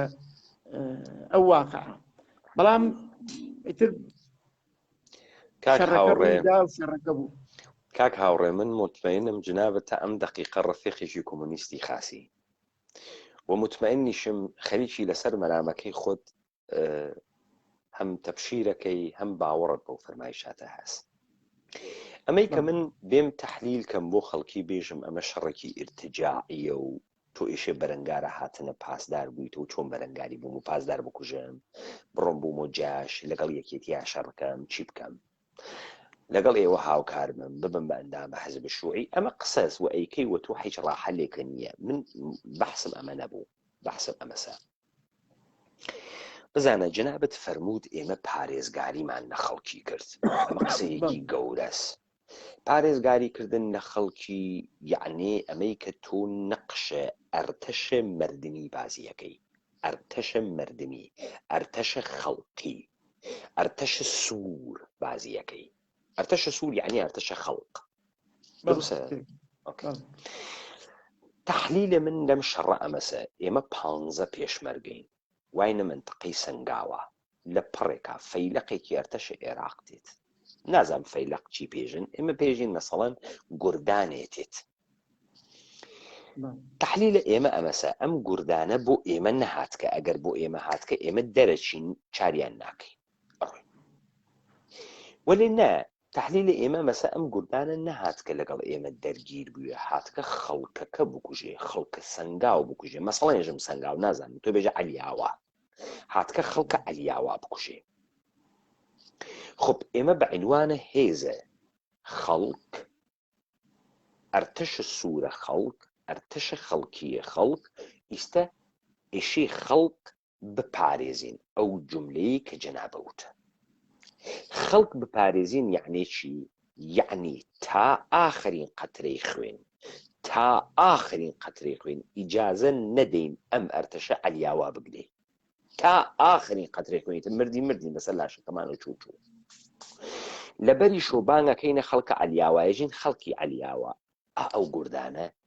نەهاتکە بۆ ئێمە. ئەگەر بۆ ئێمە هاتووی ئێمە چۆڵیەکەین. نەهاتکە بۆ ئێمە، هاتکە ئێوە بکوژێ و ئێمە ئەم شەڕە ئەکەین ئێوە بپارێزین لەم مەرگە. جەنابەت ئەوتە نەکردگە، چون جوابە من ئەوە نەبوو. من سوعالەکەم ئەوە بوو، ئێوە ئەمتانە نەکردگە، کردگتانە. کاک پەیمان، من هیوادارم بتوانم زۆر سەریح بم لەگەڵ تا و لێم تێبگەی. حتمما سعیەکەم لێتان تێبگەن. وەک حیزبی شوعی بەڵێ کردومانە. من ئەمەی کە باسیەکەم ئەو بابەتەی بەڕێستتانێک کە دەیڵێی کە حیزبی شوعی بە هاوڵاتیان دەڵێ ئەم شەڕانەی کە دەکرێ مەترسی لەسەر ئێوەیە، ژیانی ئێوە دەخاتە خەتەرەوە.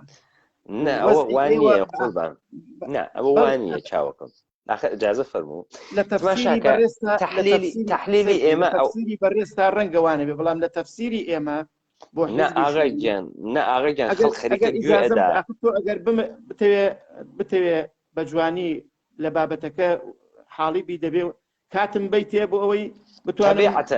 تەبیعەتەن کاک هاوڕێ ئاخە من گەرەکمە تماشاکە قەوانەکە نەوەینەوە سەر قەوانەکەم سوالەکە مشەخەسە واینە ساڵە 1970 واینە ئاوایی ئەلیاوای سەنگاو ئێمە 15 پێشمەرگەی حزب شوعی تەواو ئێمە واینە ئەگرا لەگرا خەریکم قساکەم من خەریکە گوردانی ئەرتەشە عێراق تێ بە ڕۆمانە بە دەبابە بە مدەڕعە بە جاش بە نیرویە بەعس خەریکە دێت فەرماندەی ئێمە کە جەنابەت بی دائەنیشی ئێژی هاوڕێیان هەروەکو ناوە خۆت هاوڕێز هاوڕێ ئستلاحە چەپە ڕفێق هاوڕێ دانیشن هاوڕێیان تحلیل جەنگە ضد خەڵقیە ڕژیمە فاشیستیە شۆڤنیستی کە نە هیچ کامیانە نە فاشیستە نە شۆڤنیستە ئەمە دەریاتە غەڵەتە وەلێ بێسن ڕژیمە فاشیستیە شۆڤنیستیە سەدام حوسێن هاتگە خەڵکە کورد بکوژێت هاتکە ئەوان بکوژێت نە ئێمە خۆ ئێمە ئێشێ چی بکەین ئیدەیەکتان ئەڕۆن بە خەڵکی ئەلیاوا ئێژن خەڵکی ئەلیاوا ئەسڵحە بگرن دەستانەوە هێزە بۆ ئێمە نهاتکە بۆ ئێوە هاتکە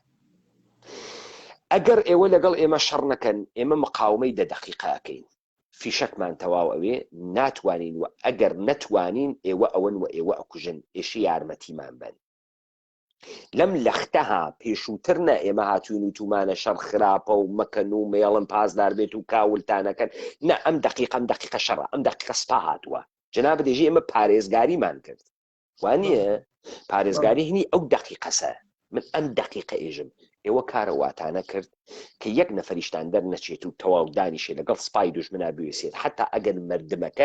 مردمەکە بێژن ئاغا بڕۆن و حەستان پێ ناکەین و ئێوە کۆمونیستن و ضد خوددان و ئێوە خواتان نییە و قبوڵتانمان نییە و بڕۆن وەلێ ئێوە ناتوانن بڕۆن چون ئێوە بۆ خۆتان وەزیفەیەکی ئینقلابی کە پارێزگاری لە خەڵکە چۆنە گشتە یەکێ ناوی خۆیانی پارێزەرانە باشوور یەکێ ناوی خۆیانی پارێزەرانە گەل یەکێ ناوی خۆیانی چۆن پارێزەرە گەلەم پارێزە گەلەیشی دەرکەوێت چه شکلی پارێزەرە گەلە بەس کاتم پێ بدە بۆی جوانی بابەتەکەت بۆ ڕوونکەمە ئێمە لە سەردەمی شەڕی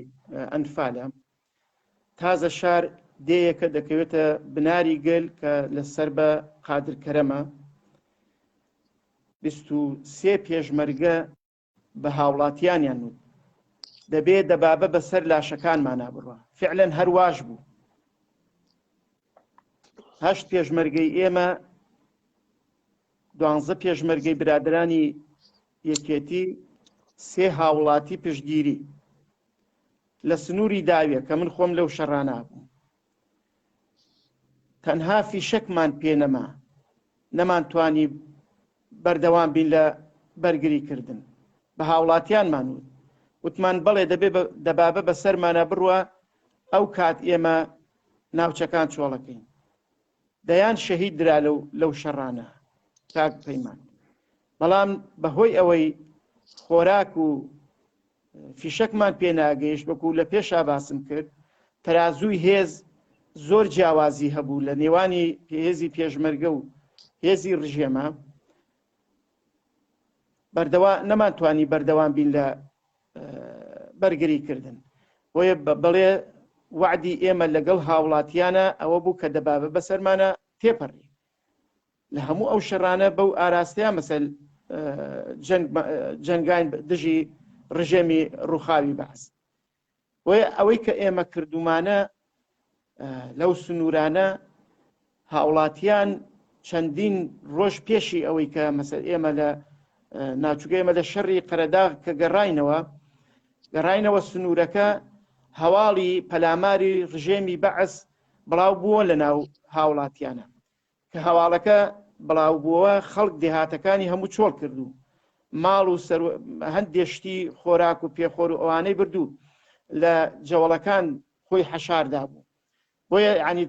پەیوەندیەکی ڕاستە و خۆی پێشمەرگە لەگەڵ هاوڵاتیان لە ڕۆژی شەڕەکانە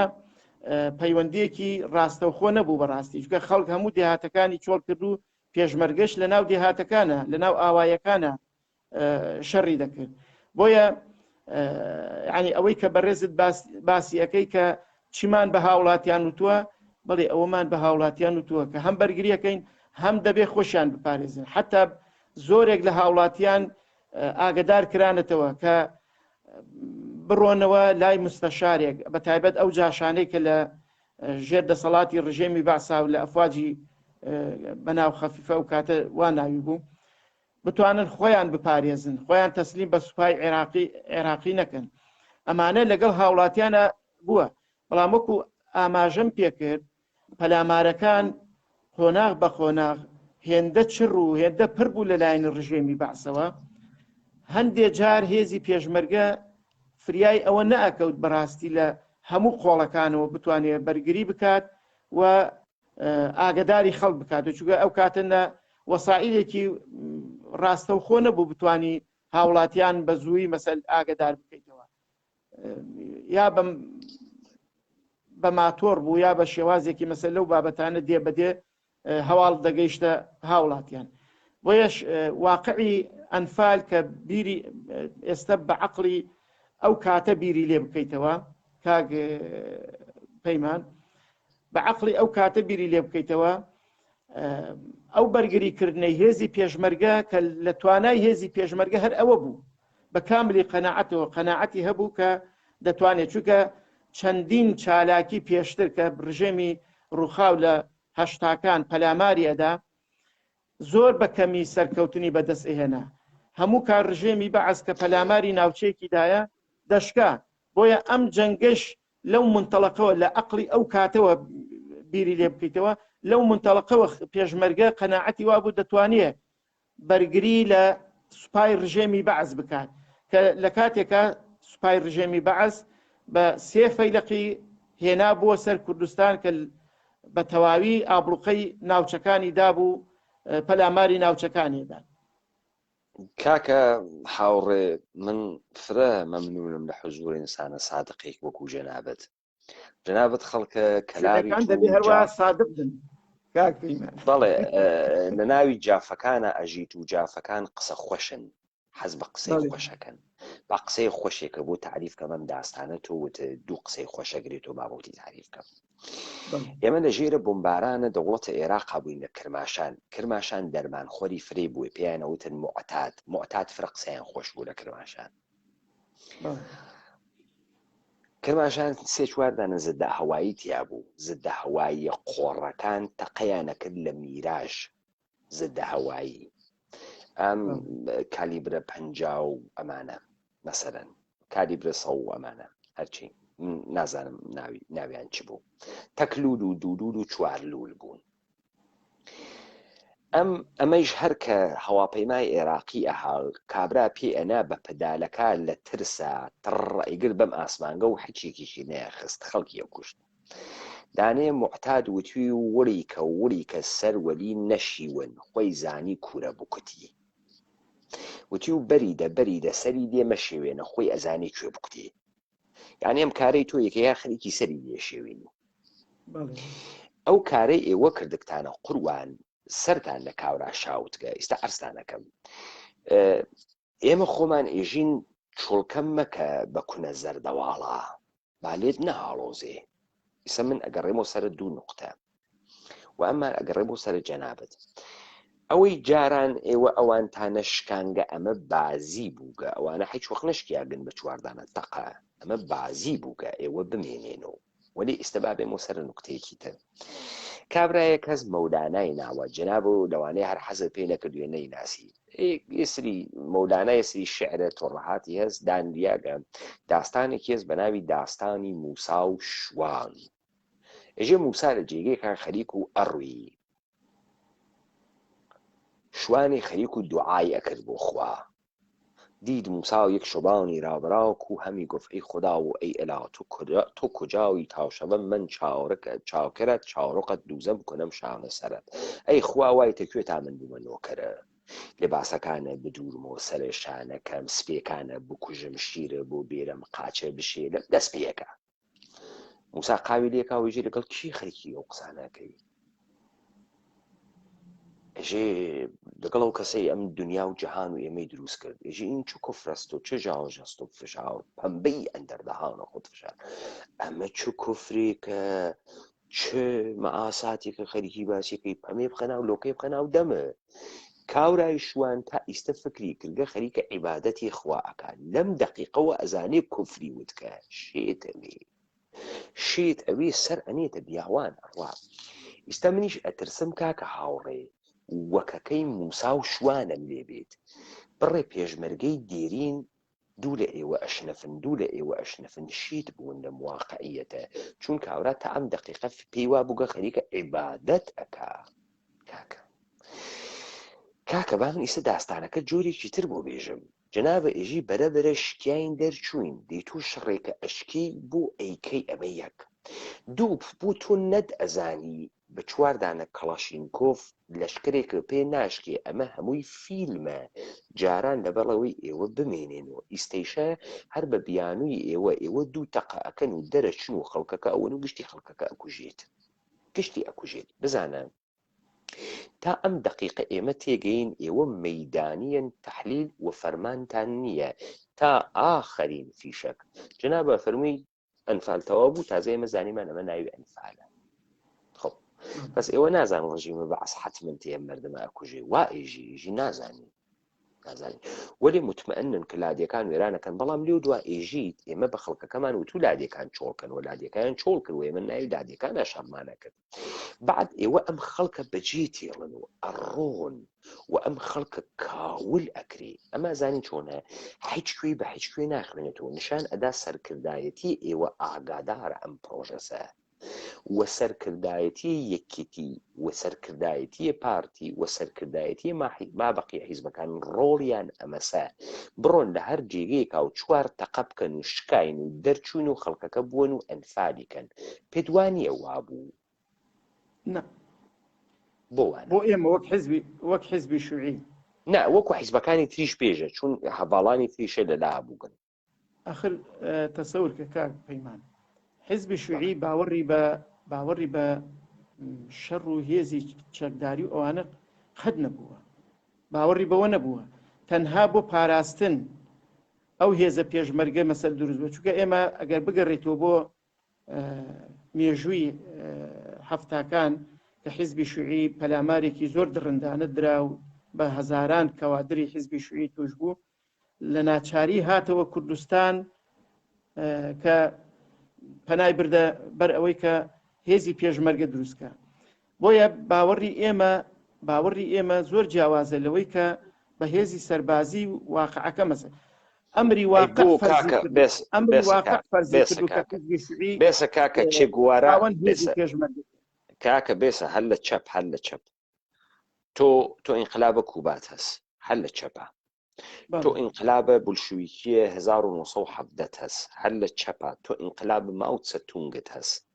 کە ئەکسەریەتە ئەمانە بمبارزاتی چریکی دەست پێەکەن ئەکسەرێت ئەمانە بە تایبەتی ما ئەو کتێوی چڕوپڕی لەسەر مبارزاتە چریکی هەست مبارزاتە گریلایی بەشە گەورەی ئەهدافە سیاسیە و تۆ ئێشێ لە ناو مبارزاتە گریلایی هەدەفە سیاسی پرۆپاگاندا و ڕای گشتی بخەیتە بەرچاوە خۆت و هەدەفت بێت لەذا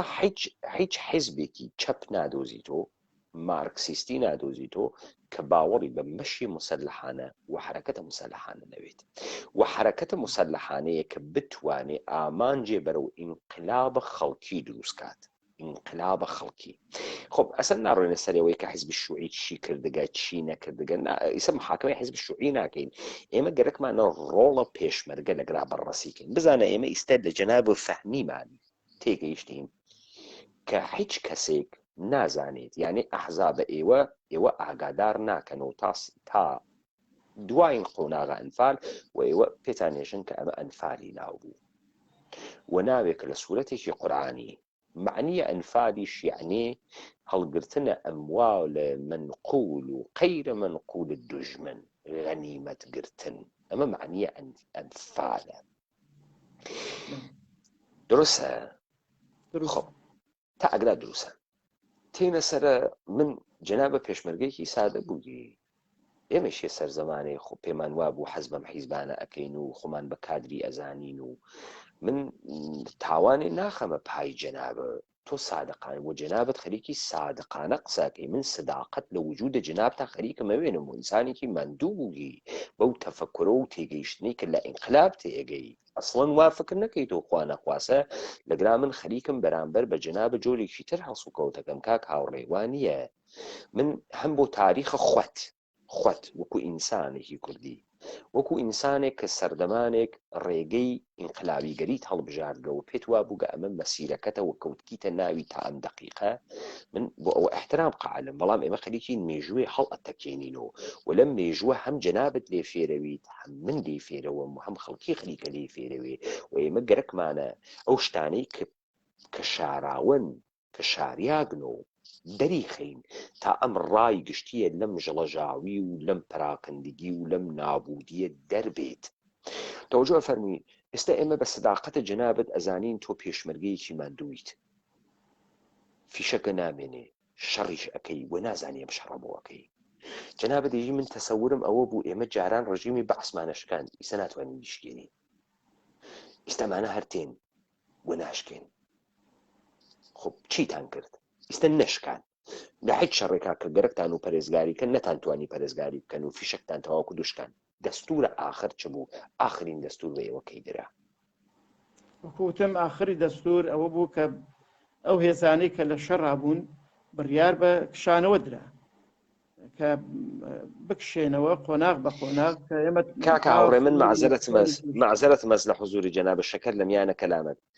کاکە هاوڕێ بورهان ئەگرا نە چایخانەی شەعبە نەک گازینۆس نە شیر خواردنە ئەگرا دادگاهە ئەگەر نازانی دادگاه چه شکڵیە بڕۆ مراجعە بکە بە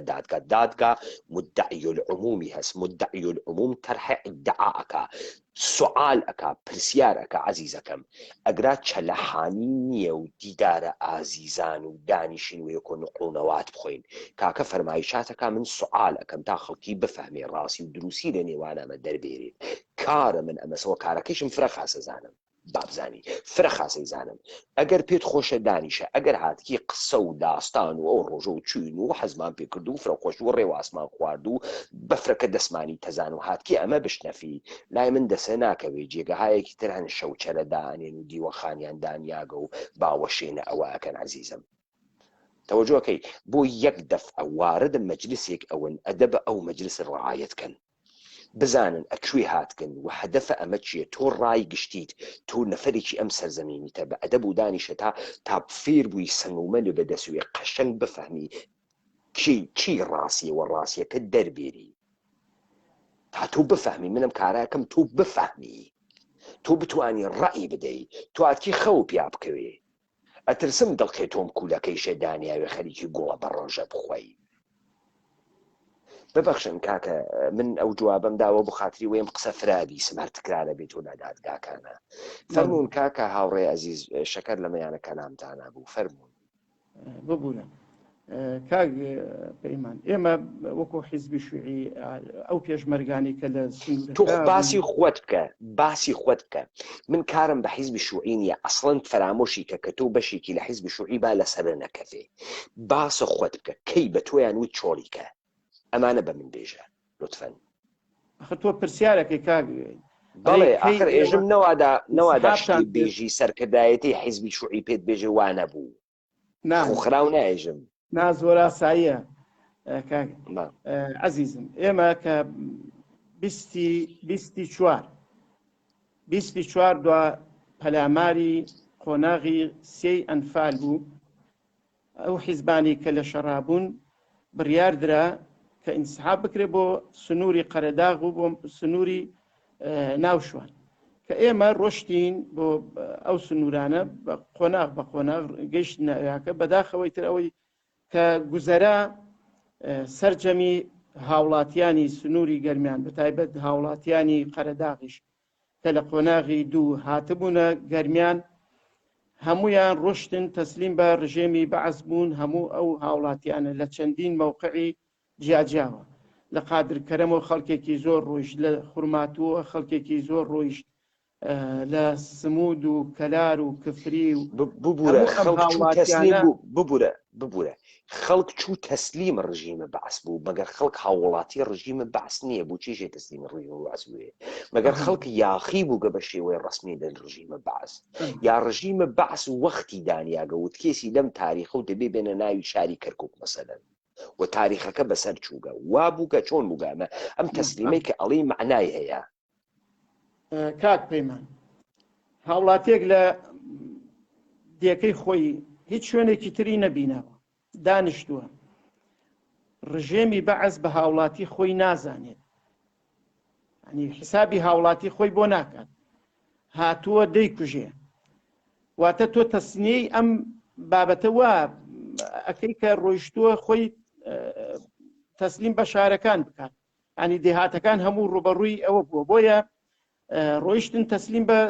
هێزی سەربازیەکە بوون ئەوەی بۆی کراچووە شارەکانەوە مەسەل خۆی شاردەوە بە ڕێگایەکی قاچاق مەسەل خۆی دەربازە کرد لە هێزی سەربازی دەیتوانی خۆی بگەینێ ئەوەش کە نەیتوانی بە شێوەیەکی بەرفراوان خەڵکی هەموو ناوچەکانی داویە قەرەداغ سەنگاو بناری گەل زەنگنە منتیقەی جاف هەموو هاوڵاتیانی گورنشینانی ئەم ناوچانە لەو شوێنانەوە هەموو ڕۆیشتن خۆیان تەسلیم بە جێشەکە کرد پلانی بەعسیش کە وەکو ئاماژەمان پێکرد پێشتر لە ساڵی 1970 بڕیارێکی تایبەت کە کوردستان بکرێتە محەڕەمە هیچ هاوڵاتیەکی تیا نەبێنێت دەبێ هەموو ئەو هاوڵاتیانە کۆ بکرێتەوە لە شوێنی نیشتەجێبوونی مجەمەعی پێڵێن کۆمەڵگەی نیشتەجێبوونی پێڵێن لەو کۆمەلگایانە کۆ بکرێتەوە بۆیە یعنی هاوڵاتیانی کوردستان لەلایەن لە منزوری حیزبی بەعسەوە هاوڵاتی دەرەجە دووە و دەبێ کۆیان بکاتەوە بۆ ئەوی زیاتر دەسەڵاتی بەسەریانە هەبێت بۆیە هەموو هاوڵاتیان کە ڕۆیشتنیشەوە حتا وەکو لە کاتی گرنەکەشدا ڕژێمی بەعز بە سیاسەتێک هاوڵاتیانی خەڵەفان کە بەو ئاراستەیە کە مجەمەعیان بۆ کاتەوە ژیانیان بۆ دابینەکە حتا وەکو هەمویانی لە شوێنە گشتەکانە بۆ نمونە کۆ کردەوە لە کەلار بۆ نمونە ئێستاکە جێگایەکەیە فەوجە ڕەشەکەی پێ ئەوترێ بەشی هەرە زۆری هاوڵاتیان هێنرا بوونە ئەویاکە لەوێ بە سیارە هەموو بارەکرا بۆ قەڵای قۆرەت و لەوێشەوە بۆ تۆبزاوە لە خورماتوشەوە بە هەمان شێوە ئەمە بێسە کاکە بێسە من ئێمە تێکەڵمان کرد داستانەکە جالب بوو بەڵام لەگرا ئێمە تێکەڵمان کرد کاکە هاوڕێ با من سوالکەم لێمان مشەخەس داستانەکە پێشمەرگە لە 24 کاگێ ئەوە تێگەیم ئەوە ڕوبەڕوو نەبووەوە کشایەوە خەباتی پارتیزانیەوە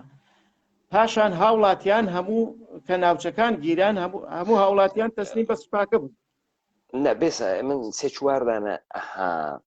یعنی ئێوە حکوومەتتان ئەکرد لە لادیەکانە بێسە یعنی ئێوە فقط ئەو جۆرێک کە خەریکی جەنابەت بەحسیەکەی تۆ فقط دهۆک و زاخۆ و سلێمانی و هەولێرە لە بەردەست نییە بەس ئەم شارانە دەرکەت تەمامە لادیەکان وانە دەسە ئێوە و ئێوە قانونتان دانیاگەوە ئێوە حکوومەتەکەن بە ناوی پێشمەرگە ئەم قسە واسە چون لێودا جەنابەیژی ئێمە چوونە ناوی بڕیاری شەڕ گریلای ئێمە شەڕ گریلای نەبوو چ بوو تا ئیسە کردتانە حکوومەتتان کردگە لە کوردستانە کاک پەیمان لەوێ لە ئەو سەردەمە برادرانی یەکێتی بڵێ لە سنووری هەموو ئەو ناوچانەی کە لەژێر دەسەڵاتیانە بوون چۆن لەژێر دەسەڵاتیمیشان هەبوو قوتابخانەی شۆڕش هەبوو مامۆستای شۆڕش هەبوو کە هەموو قوتابیانی لادیەکان دەرسیانەدا بەڵام یەکێتی نیشتیمانی سەرپەرشتی ئەو بابەتانەیە کرد لە سنووری پارتیش بە هەمان شێوە مەسەر ئەو سنوورانەی یان بێسە یعنی ئەمانە حکوومەت ئەکەن لە ناوە کوردستانە عێراقا بڵێ لەو سەردەماز دێهاتەکان بەشی هەرە زۆری بەدەستی پێشمەرگەوە بوو خۆ بەدەستی ڕژێمی بەعسەوە نەبوو ئەی ئەم جاش خەفیفانە هەنێکوێ بوون ئەو جاش خەفیفانە سەردەمی شەڕی عێراقێران پرسیارێکی جوانە. هاوڵاتیانی کورد ئامادە نەبوون شەڕی عێراقێران بکەن، دەهاتنەوە دێهاتەکان. ڕژێمی ڕووخاوی بەعەس ئەو سەردەمە وای بە باشزانی ئەفواجی خەفیفە بکاتەوە. ئەفواجی خەفیفە کۆکراوەی هەموو ئەو هاوڵاتیانە بوون کە سەربازیان ڕەتە کردەوە، ناچوونە سلکی سەربازیەوە، لە فەوجە خەفیفەکانە کۆیانی ئەکردەوە، کە کۆیانی ئەکردەوە پاشان بەکاریانی ئەهێنا بۆ نمونە لە شەڕی گرتنەوەی هەموو دێهاتەکان بەکاریانیان هێنا و چاوساغیر سوپای ڕژ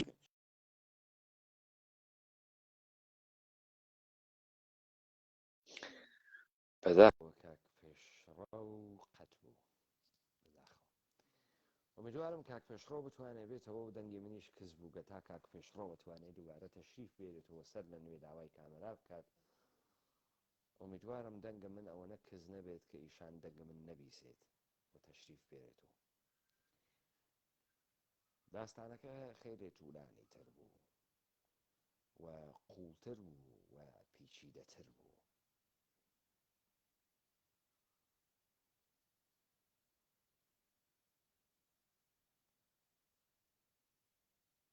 ماتەڵین تا کاک پێشڕۆ تەشریف بێرێتەوە، کاک هاوڕێ پێشڕۆ تەشریف بێرێتەوە.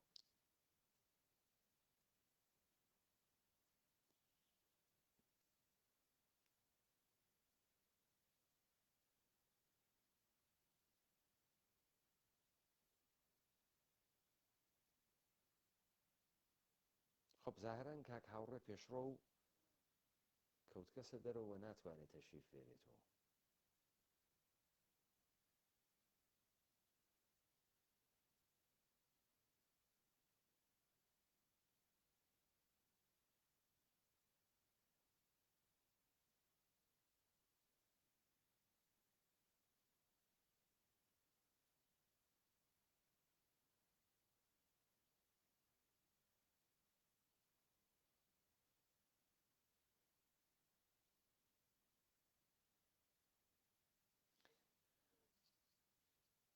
بەڵێ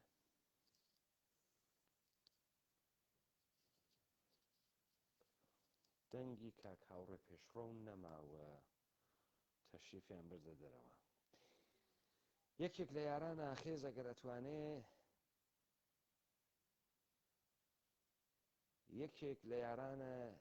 ئەگەر ئەتوانێت کامێراکە بگرێت تا دەنگی من باش بێت تا بزانین کاک هاوڕێ پێشڕۆ کەی تەشریف دێرێتەوە.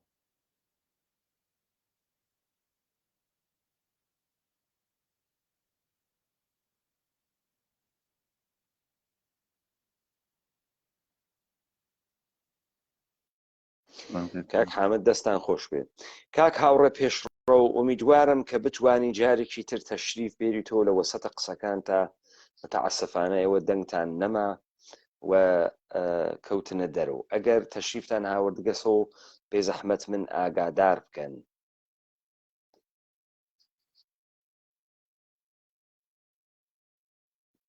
مەسائلێک کە هاوڕێ پێشڕۆ و خەریکە مەترەحی ئەکات مەسائلێکی مهمە کە خەریکن قاتی ئەوە ناوی یەکتریا و خەریکە کەڵافەکە سەردەرگمتر ئەکات. ئەوەی کە ئێمە تا ئەم دەقیقە ئاگادار بووین خەریکین مەسائلێک ئەشنەوین کە خودە کاک هاوڕێ پێشڕەویش ئیمکانی هەست دووچارە تێفکرین و تەعەمق بکە. بۆیە ئەم حوزورەی ئیشان حوزورێکی پڕبەرەکەت و حوزورێکی پڕپیتە کە ئەتوانێت سەنگومەنە ئێوە لە حکومدان و لە قەزاوەتکردنە و لە پاکردنەوەی تارماییەکانە لە زەهنیەتە ئێوە و لە مێشکە ئێوە یارمەتی دەربێت. ئومیدوارم بتوانێت تەشریف بێرێتەوە و ئومیدوارم کە بتوانێت بەشدار بێت و چارجە مۆبایلەکەی تەمام نەبوو بێ. هاوڕێ پێشڕۆ پێم وابێت کە لە لایڤە فەیسبووکیە کەم بەشداری کردگە نەخێر ئەکتیڤیشن ئەمزان متوانم ئینڤایتیان کەم.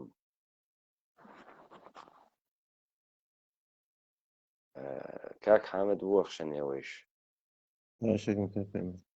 ئەها کاک حامد ئەگەر جنابە تەشریف بوویتە دەرەوە زاهرن من ئەتوانم ئینڤایتی کەم بەڵام ئاپشنی ئینڤایت نادات مادامێک کە ئێوە حوزورتان.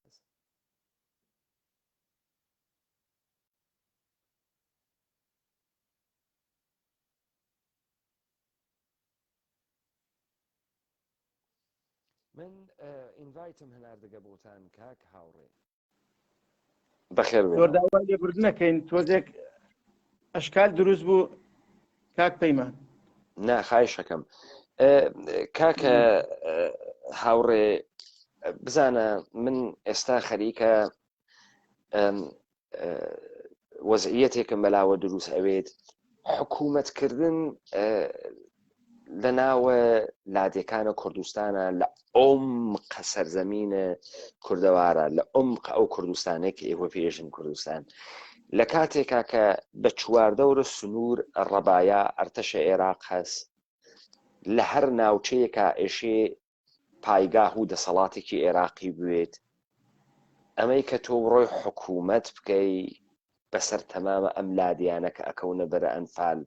من پێم وانییە نە یەکێتی نە پارتی نە حیزب شوعی سەرجەم تەواویەوانەی کە معارزەی عێراقی بووگن ئەو هێزیان ببێت کە بتوانن کۆنتڕۆڵە ئەو لادیانە بکەن یا منطقەی ئازادکراو بن بە هەر سوورەت زاهێرەن منطقەی ئازادکراو من ئەتوانم فکرکەمەوە کە چوار لادێ لە بەردەسە هێزێکا بووگە ئەتوانم فکرە ئەوە بکەمەوە بەڵام ناتوانم فکر بکەمەوە تەمامە لادیەکان وا لە ژێر کۆنتڕۆڵم هێزانە و ئوسولەن فقط شارەکان وا لە دەسا حیزب بەعسا و ئالەگرا فەوجە خەفیفش کە تەوزیحتاندا من خەریک بووم تێگەیم بلەخەرە تەمامە ئەم لادیانە بەشێکیان فەوجە خەفیفەن و ئەسڵحەیان هەز هەروواکە لە ئێرانە بەسیجە عەشایری بوو و بەسیجە مردمی بوو و دەوڵەتە ئێران ئەسڵحەی بەسیجیەدا بە خەڵکە لادێ و لەسەر خەڵکە لادێ ئەکەوت داستانەکە ئالەگرا بۆ ئێمە جالە بەوێ کە ئێوە ئیتر لە 20 ئەپریلە 1970 واردە بە قەوڵە خۆتان شەڕک گریلایی ئەوەن تا ئیستا شەڕک جبهەیتان کردگای نه تا ئیستا حکوومەتتان کردگە لەمە بەبعد ئیتر شکستان خواردگە و ئێشێ شەڕک گریلایی بکەن شەڕک گریلایی بکەن چه اتفاقی بکەوێ بزانن ئەم بڕیارەیش کە ئێوەداتان ئایا یەکێتی و پارتیش هەمان بڕیاریاندا یا فقط ئەمە بڕیارە حیزب شوعی بوو ئەو بڕیاری سەرجەم لایەنە سیاسیەکان بوو کاک پەیمان هەموو لایەنە سیاسیەکان بڕیار درا کە بەرگری لە ناوچە ئازادکراوەکان بکرێت کوێ بوون ناوچە ئازادکراوانە بێزەحمەت ئەگەر دەتوانی تۆزیکیان ناو بۆی چون بۆ نمونە ناوچەی هەموو ناوچەکانی کوردستان شارەکان بەدەستی حکوومەتەوە بوو هەموو دێهاتەکان بەدەستی پێشمەرگەوە بوو سنووری خورمات و کەلار کفری قەرەداغ دۆڵی جافایەتی بۆ نمونە سنوورەکانی دهۆک و بادینان و ئەوانە هەموو بەدەستی پێشمەرگای لە دێهاتەکان سەرجەمی بەدەستی پێشمەرگەوە بوو چون ئەو سەردەمە ڕژێمی بەعەز تەنها دەیتوانی ڕێگاکان بپارێزیە و شارەکان بپارێزیە هەموو ئەو دێهاتانە بەدەستی پێشمەرگەوە بوو پێشمەرگە نەبەردی زۆر گەورەشیەکەن مەسەر لە پێشی ئەنفالە چالاکی زۆر گەوری ئەنجامەدا لە پێشی ئەنفالە بۆیە کە کاتێک ڕژێمی بەعەز بڕیاری تەواوی ڕاگواستنی دێهاتەکانیدا ئەمە لە بڕیارەکانی ڕژێمی بەعسایە کە دەبێ هەموو ناوچەکان دێهاتەکان ڕابگوێزێت هەمووی لە ئۆردوگا نیشتەجێ بکات بەچی ئامانجێک ڕژێمی بەعەز ویستی ئەمە بکات بەو ئامانجەی هەموو خەڵکی ئەو دێهاتانە بهێنێتەوە ژێر ڕکێفی خۆی چۆن جاشەکانی لە ڕێگای فەوجی خەفیفەوە کۆنتڕۆڵ کردبوو هەموو خەڵکی ئەو دێهاتانە کە هێزی پێشمەرگە سوودی لێدەبینان بهێنێتەوە کۆمەڵگە زۆرە ملیەکان بۆ ئەوەی بە تەواوی سەیتەرە بکاتە سەران و ئەو ئامانجە نەگریسەی کە هەیبوو جێبەجێ بکات بێسە کاکە بێسە لەگرا من ئەخۆمە سێ چوار نوکتەی تر کە ئێشەی لەگرا بیدەمە بەرە سوالە ئێوە ئەوە من قبوڵم کرد لە ئێوە دەوڵەتە عێراق فقط لە ناوە شارەکان حکوومەتە فقط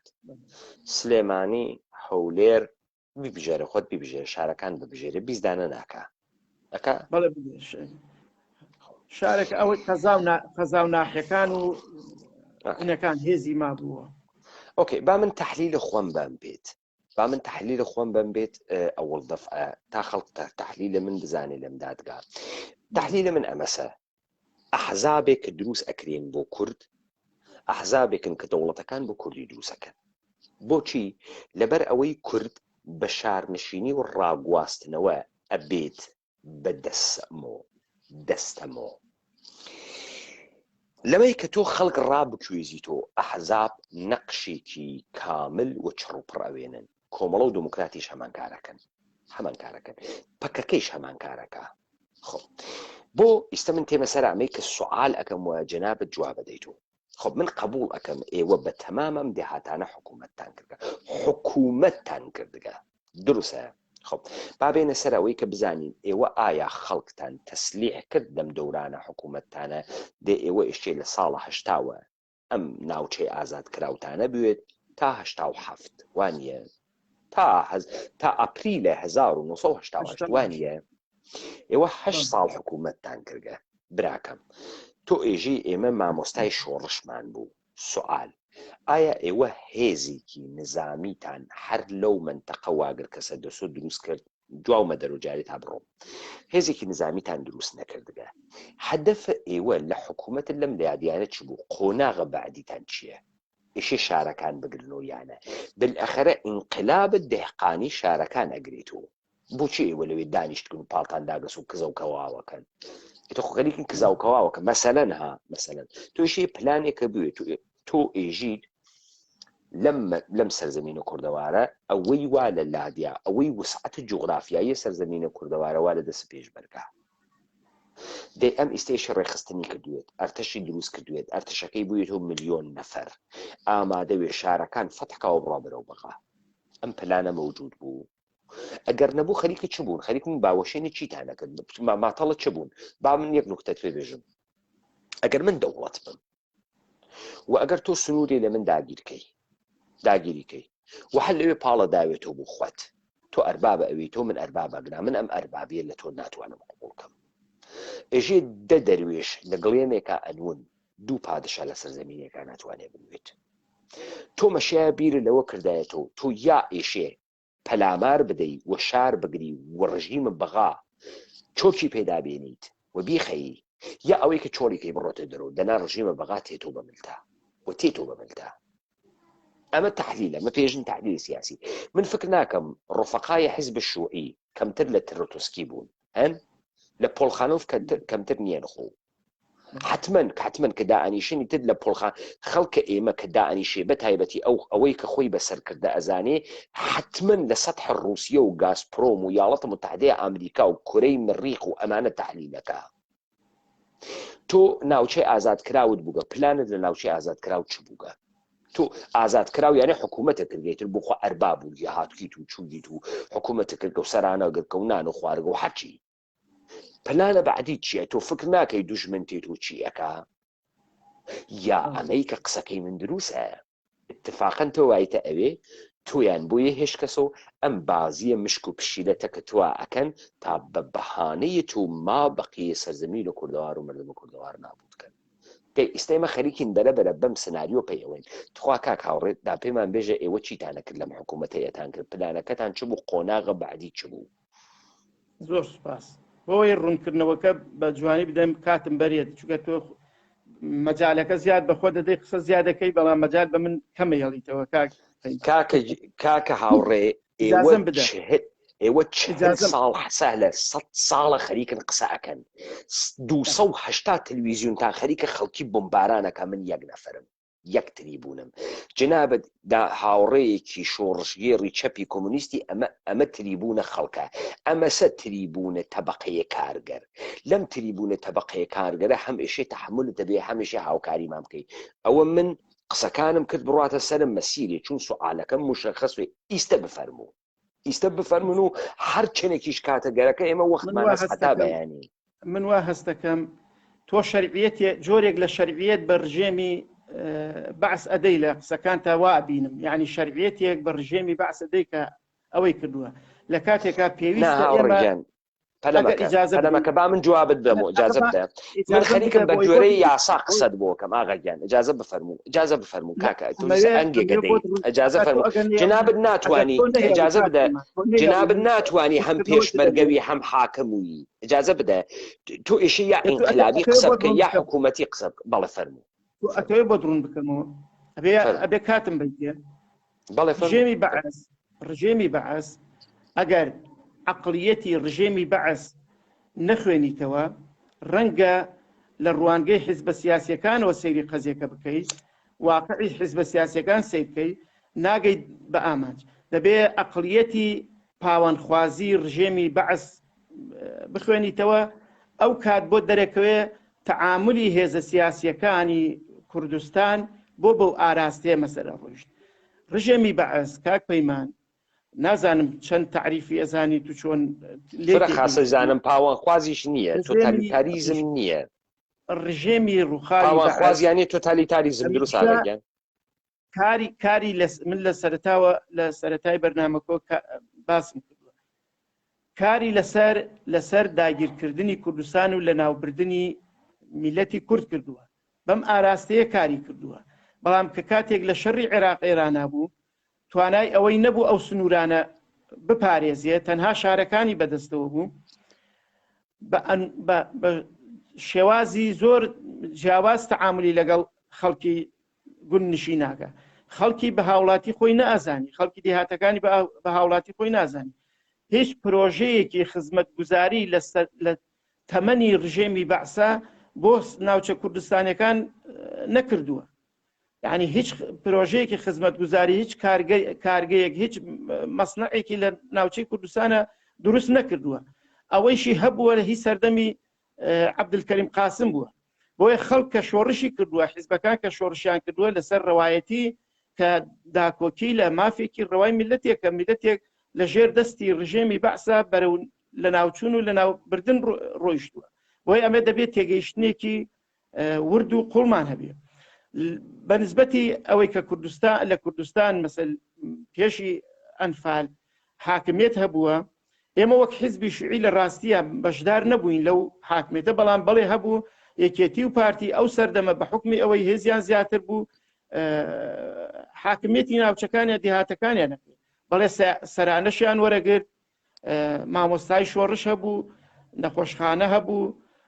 حاکم هەبوو لە کوردستانە هەموو ئەم بابەتانە ئەکرا هەموو ئەم ئیدارەی وەزعی خەڵک مەسەل بەو ئاراستەیە ئەبرات بەڕێوە بەڵام چەند باش و چەند لە خزمەت گوزار بۆ چەند خزمەتی کردو ئەمە بابوو جوابێکی ترە چەند توانوێتی ئیدارەکە بەرێتە ڕێوەج و بابوو جوابێکی ترە بەڵێ هێزی پێشمەرگە لە ڕووی سەربازیشەوە ڕاستە وەکو هێزێکی نیزامی نەبووە هێزی حزب بووە هێزێکی یەکگرتووی ملی نەبووە بڵێ هێزێکی نیزامی بێ ڕوبەڕووی دوژمن بێتەوە هێزی پێشمەرگە هێزی حیزبەکان بووە بەڵام لەگەڵ ئەوەشا هێزی حیزبەکان بووە جۆری چالاکی هەماهەنگی هەبووە لەو پەلامارانەی کە ڕژێمی بەعەس بۆ سەر دێهاتەکان کردوێتی بەرگری کردووە لە کۆمەڵێک ناوچەشی مەسەن ناحیەی نەوجول گیرا ناحیە بوو ناحیەی قەرەداغ گیرا ناحیەی مانگێش گیرا لە سنووری بادینان زۆرێک لەو ناحیە و قەزایانە مەسەل هێزی پێشمەرگە دەسەڵاتی بەسەریا ئەگرت بۆیە ئەمانە لە ڕووی معنەویەوە بۆ خەڵکو و بۆ ناوچەکەش کاریگەری باشی ئەبوو بۆ نمونە ئێمە ڕژێمی بەعەس لە سنووری منتیقەی داوێت کە ناحیەی نەوجول بوو بە بەردەوامی پەلاماری ناوچەکەیەدا بە بەردەوامی خەڵکی بێزارە کرد بە تەیارە بە تۆپ کاتێک ناحیەی نەوجول لەلایەن هێزی پێشمەرگەی حیزبی شیوعیەوە کۆنتڕۆڵ کرا هەتاوەکو سەردەمی ئەنفال بەعەس نەیتوانی بێتەوە ناوچەکە و خەڵک بە ئاسوودەی لەو سنوورانە دەژیا بۆیە یعنی ئەوەی کە بەڕێزت باسیەکەی جۆرێک لە ئیدارەی سربەخۆیی هەبوو بەڵام ڕژێمی بەعەس هەمیشە لە پلان و لە ئەوا بوو کە چۆن بتوانێت سەیتەرە بەسەر ناوچەکانە بکات کۆمەڵگەی دروست کرد بوو بە هەموو شێوەیە کاری لەسەرەوە کرد هەموو ئەو هاوڵاتیانە بگوێزێتەوە سنوورەکان چۆن بارزانەکانی لە قوشتەپە هەموو کۆکردەوە لە کۆمەڵگەیەکە، پاشان بە ئاسانی هەموو هاوڵاتیانی بارزانی کە لە تەمەنی 10 ساڵیەوە هەتاوکو 70 ساڵی هەموو نێرینەکانی برد و لە بیابانەکانی خواروی عێراقا زیندە بەچاڵی کردن. ئەم بەرنمەیە لە 1970 جێبەجێ کرد. دەیویست سەرانسەری کوردستان لە هەموو کۆمەلگاکانە بەو شێوەیە کۆ بکاتەوە و چونکە ئەو سیاسەتی قڕکردنی کوردی هەڵگرت بوو. دەیویست بە قۆناغ پلانەکەی جێبەجێ بکات. بۆیە نەیتوانی قۆناغەکەی بەگشتی بەو شێوەیە جێبەجێکە. ئەنفال بووە ترۆپکی ئەو سیاسەتە دڕندانەی بەعز کە لە 1970 بە 8 قۆناغ جێبەجێ کرد، سەرجەمی هاوڵاتیانی دێهاتەکانی زیندە بەچاڵ کرد کە زیاتر لە 182,000 هاوڵاتی زیندە بەچاڵ کرا و 4500 ئاوایی ژیانی تیا نەما. بۆ 4 ساڵ سەرجەمی خاکی کوردستان با بڵین بەشێکی زۆر لە خاکی کوردستان نەئەکێڵرا ڕەزوباخی هەموو سووتان کە ئەمانە ئەگەر لە ڕووی دادگایی و لە ڕووی حسابی بۆ بکرێت، لە ڕووی کشت و کاڵی و لە ڕووی گەشتیاری و لە ڕووی حتا زاوزەی ئینسانەکانی شۆ حسابی بۆ بکرێت، بەعس میلەتی کوردی ڕوبەڕووی تاوانێک کردەوە کە لە یعنی نمونەی کەمە بەڕاستی هیچی لە هۆلۆکۆست کەمتر نییە کە هەموو کۆمەڵگەی کوردستانی ڕوبەڕووی ئەو تاوانە کردەوە. بۆیە ناکرێ واتە سەور بکەی کە هێزی پێشمەرگە بە شێوەیەک لە شێوەکان یا داکۆکی نەکردووە یا لە قازانجی با بڵین ڕژێمی بەعسە هەندێ بابەتی کردووە. بۆی بە بڕوای من وەکو پێشمەرگەیەکی دێرین، وەکو سەرۆکی داکۆکی لە سەرۆکی کۆمەڵی داکۆکی لە پرسی ئەنفال پێم وا بێ دەبێ لای هەموو خەڵک ڕوون بێ، لە هەموو کوردێکی بە شەرەف ڕوون بێ کە بەعس سیاسەتی قڕکردنی کوردی هەڵگرت بوو. بە پێی ئەدلە و بەڵگەکانی دادگای باڵای تاوانەکانی عێراق ساغ بووەوە کە ڕژێمی بەعس پلانی ئەو پلانی کە جێبەجێ کرد و بەدەمی خۆیان لە دادگا ئیسپاتیان کرد کە بەڵێ ئەوان سیاسەتی قڕکردنی کوردیان جێبەجێ کردووە. ئێمە نکۆڵیمان لەوە نییە کە سیاسەتی قڕکردنی کورد جێبەجێ کراوە. ئێمە نکۆڵیمان لەوە نییە کە سەرزەمینە کوردەوار نابود بووگەتە ئەم دەقیقە. ئێمە نکۆڵیمان لەوە نییە اتفاقاً لەم دادگا بە یارمەتی ئێوە گەرەکمانە بەوە بگەین کە جینۆساید تا ئەم دەقیقە بەردەوامە، بەخەستر بەردەوامە. بەڵام با ئێمە لە یەکتری تێبگەین کە جەنابە فەرمایشە کرد من حەستەکەم کە دفاع لە دەوڵەتە عێراقیەکەی نەخیر، من خەریکم بە فەلسەفەی سیاسی و لەگەڵ جەنابەت قساکەم و ئێستا گەرەکمانە بفەهمین کە ئێمەیەکە بووگین و پێشمەرگە بووگین و پێشمەرگە چیمان حاڵی بووگەکە بووگین و پێشمەرگە. جەنابەت لەگرا هەم شۆڤۆنیست بوون، هەم فاشیست بوون، هەم تۆتالیتەر بوونە داپارە ڕژیمە بەعس. دەی ڕژیمە بەعس هیچ کام لەمانە نییە، نە فاشیستە، نە شۆڤۆنیستە، نە تۆتالیتەرە و لە هیچ کوێیە ئەدەبیاتە سیاسیە جەهانە ڕژیمە بەعس بەمە پێناسە نەکریاگە. ڕژیمە بەعس بە عنوانی دیکتاتۆرێکی کلاسیک پێناسە کریاگە. دیکتاتۆرە کلاسیک فەرقی ئینسان کوشتنەکەی تەکە فەرقە ڕژیمێکی نەژاد پەرستی فاشیستی تۆتالیتەرە وا لە ئەوێ. ڕژیمی فاشیست پاکتاوی نژادی ئەکا، ڕژیمی دیکتاتۆر ئەوەی مخالفی سیاسی بێ ئەیکوژێت. تا ئێستا دەگرات تێگەیشتینە یەکتری. ئەم چمکانە فەرقەکەندەکە یەکتریە. ئەمە بابێ مەسەر نوکتەیەکی تر جا مردم ئێمە فێر بووگن دائما هەموو شتێگە ینی بەعس ئەم ڕەهەندانەیتیانە نەخێتیان نیە. ئەمە بابەتەکە ئەڕۆینە سەری بە بەحسیەکەین. اجازە بفەرموو. بزانە کاکە هاوڕێ من عادەتم ئەو ڕەهەندانەیتیانە فاشیزمە پەرستە دیکتاتۆرە نەخێر ئاغای دیکتاتۆریەتە کلاسیکە. نه کاکە اجازە فەرموو. ئێمە ناوی وەختی خۆشی لەگەڵە بەرادەرانە چەپا ئەم مشکڵمانە بوو کاورا چەپ بوو ئەخلاقیاتەکەی لیبرالی بوو. ئەمان واقعیان تۆ بالاخره چەپی یا لیبرالی بێمە سەر ئەمە با من نوکتەیەکە عرضکەم. عەزیزم تۆ ئیستا لەکوێ دانیشتگی؟ تۆ ئیستا لە وڵاتێکا دانیشتی پێژن عێراق دروسە؟ ئەم عێراقە دەوڵەت ملەتە، یعنی نیشن ستیتە. نیشن ستیت من ئەمە تەرەفداری ناکەم، چۆن کارەکە خەریکم بۆت بەحسەکەم. تۆ بەکوێ ئێژی نیشن ستیت؟ بە تیکەیە خاک کە سنوور بە دەوریا ئەکێشیت، سنوور بە دەوریا ئەکێشیت و یەک سری ئینسانی واتیا تۆ ناسنامەی پێدەی کە لە دایک ئەبێت کە ئەمرێت جوازی دەفنی پێدەی تەواو مرد. ئۆکەی، تۆ بەمە ئێژی وڵات و ئەم وڵاتە لە ژێری یاسای گشتیە ئەم وڵاتە بەڕێوە ئەچێت. تۆ زمانێ ئەبیت بە شارۆمەندە ئەم وڵاتە کە احترام دابنی بە یاسا و فەرمان بووی لە حکوومەتی قانونی و مەشروعە ئەم وڵاتە. دروستە ئاغاگیان تا ئەگرا دروستە تاگرا دروست.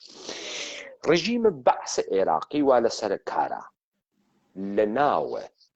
سازمانە ملل متحد ئومەم المتحدە بە عنوانە ئەندام وەرگیراوە. سەفارەتخانەی لە هەموو وڵاتانە دنیا هەس. ئەم مردمە گشتی بڕوە داوای ناسنامەی عێراقی بکە، دەوڵەتە عێراق پێئەدا، داوای پاسەپۆرت بکە، دەوڵەتە عێراق پێئەدا. دروست ئاغاگیان تاگرا لە یەکتری تێگەین.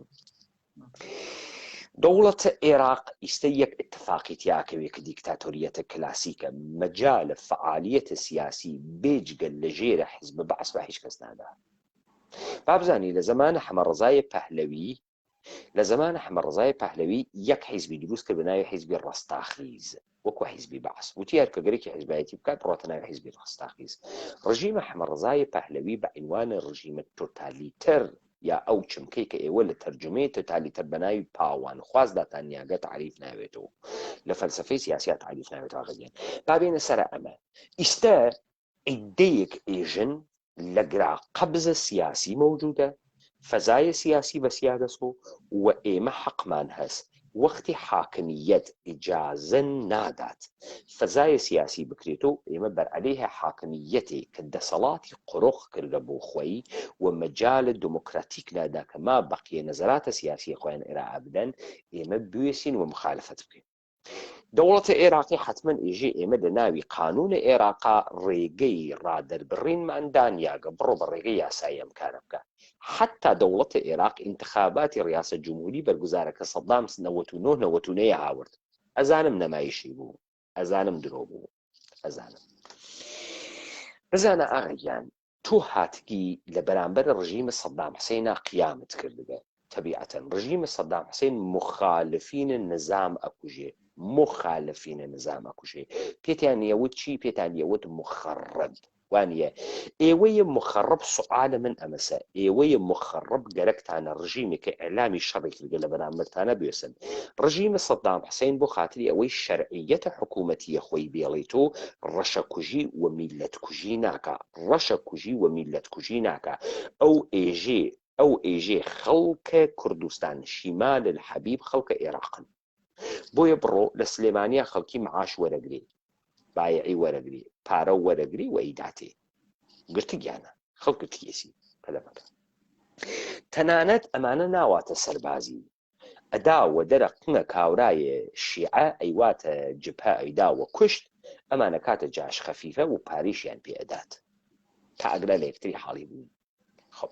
ئێستا من نەزانی گەرەکمە بدەگەم بدووەمە کامە پرۆسس، گەرەکمە بدووەمە سەرزەمینە کوردەوار ئینسانە کوردی ئینسانە یاخی سوڵتە قبوڵ نەکەرە، شێوەی ژیان و تەمەدونی فەرقەکە. زەمانێک ئەبێ بە عێراقی کە تۆ بنەوی لە کلکی بێریکی خوار و واداری بکەی سەر بنەوێنێ بۆ یاسای عێراق، سەر بنەوێنێ بۆ یاسای عێراق، لە ژیانی خۆی دووری خەیتۆ، لە ئیشی خۆی دووری خەیتۆ، لە زەمینی خۆی دووری خەیتۆ، لە وڵاتی خۆی دووری خەیتۆ، لە لادەی خۆی دووری خەیتۆ، لە ڕز و باخی خۆی دووری خەیتۆ، فڕێی بیتە ناوی شاری سلێمانی موچە بگرێ. وەختێ موچەی گردەوێتۆ شارۆمەندە عێراق، وەلێ وەختێ لەسەر زەمینە خۆی دانیشت، لەسەر کانیاوە خۆی دانیشت، بە یاسای خۆیەوە چووە بەرەوە. ئەمە شارۆمەندە عێراق نییە، ئەم ئاغا نییە، ئەمە لە ئێرانیش کریا. تۆ بە باشیم تەمێژووە ئەزانیت لە کاتە ڕزاخان و کتێت ئینقلابە سفیدێک کە ئەکرێت، ئینقلابە شار و ڕووستایە کە ئەکرێت، پاڵ پێوە ئەنێن لادیەکان ئاوان ناکرێنەوە. بۆ ئاوان ناکرێنەوە؟ لەبەرەوەی خەڵکەکە بێتە ناو شار، لە ناوی شارە خەڵکەکە ئەگری. بەچی من بوومەوە کرماشانی تۆ بووی تۆ کەلاری؟ من بەچی بوو بۆ کرماشانی باوکە من و باوایە من خەڵکە شارە زورن خەڵکە ئەو دەشتە شارە زورنە بڕێ لە قەومەکانە ئێمە کەوتگنە هەڵەبجە و سلێمانی بڕێکیان کەوتگنە کرماشان و سنە بۆ وەختە خۆی کە ئێمە کۆچ دریان و وادارە بە کۆچ دریان بووین لە پڕێک کاوتیان بنە ناوی ئەم شارە مناوی کرماشانە بابای من چووە ئەوێ وتیانێکی شناسنامە بگری بابای من چووە ئەوێ وتیان تۆ ناوت فڵانە کەسە شۆرەتە حەیدەریە باواتان ناوی چی بوو حەیدەر دێ ئەوەن شۆرەتە حەیدەریە ئیسە تۆ ئێرانیت مامۆیەکی ترمان چووە سلێمانی وتیان تۆ ئەحمە حەیدەر تەقی نازانم چی ئەو بووە عێراقی ئالەگرا عێراقی بوون و ئێرانی بوون دروست بوو درۆسە ئاغاگیان تا ئەگرا تەمامە قسەی ئێمە زانی چییە ئەوانەی کە هاوکار بوون دەوڵەتە ئێران و دەوڵەتە عێراق دروست بوێت ئەحزابێک بوون کە بە ناوی کورد و بوو کورد دروست کردیان کە مەشیایە خوی کوردیان بگۆڕیەیە ژیانە کوردیان بگۆڕیە هاوکاری ئەم دەوڵەتانیانە بکردایە تا ئەم دەوڵەتانە بتوانە خۆیان بسەپێنن بەسەر کووردا تا ئەگرا لە یەکتری تێگەیشتین کاکە تێگەیشتن جناب فکرەکەی من دفاعکە بە سەدام حوسێن سوال من ئێستا سوال نیەت بەرخێ دەگرم ئێژم ئێوە ئینقلابی بوون ڕازەکەی ئێوە ئینقلابی بوون خوا هەڵی ناگری هاتبوون ملەت کورد نجات بن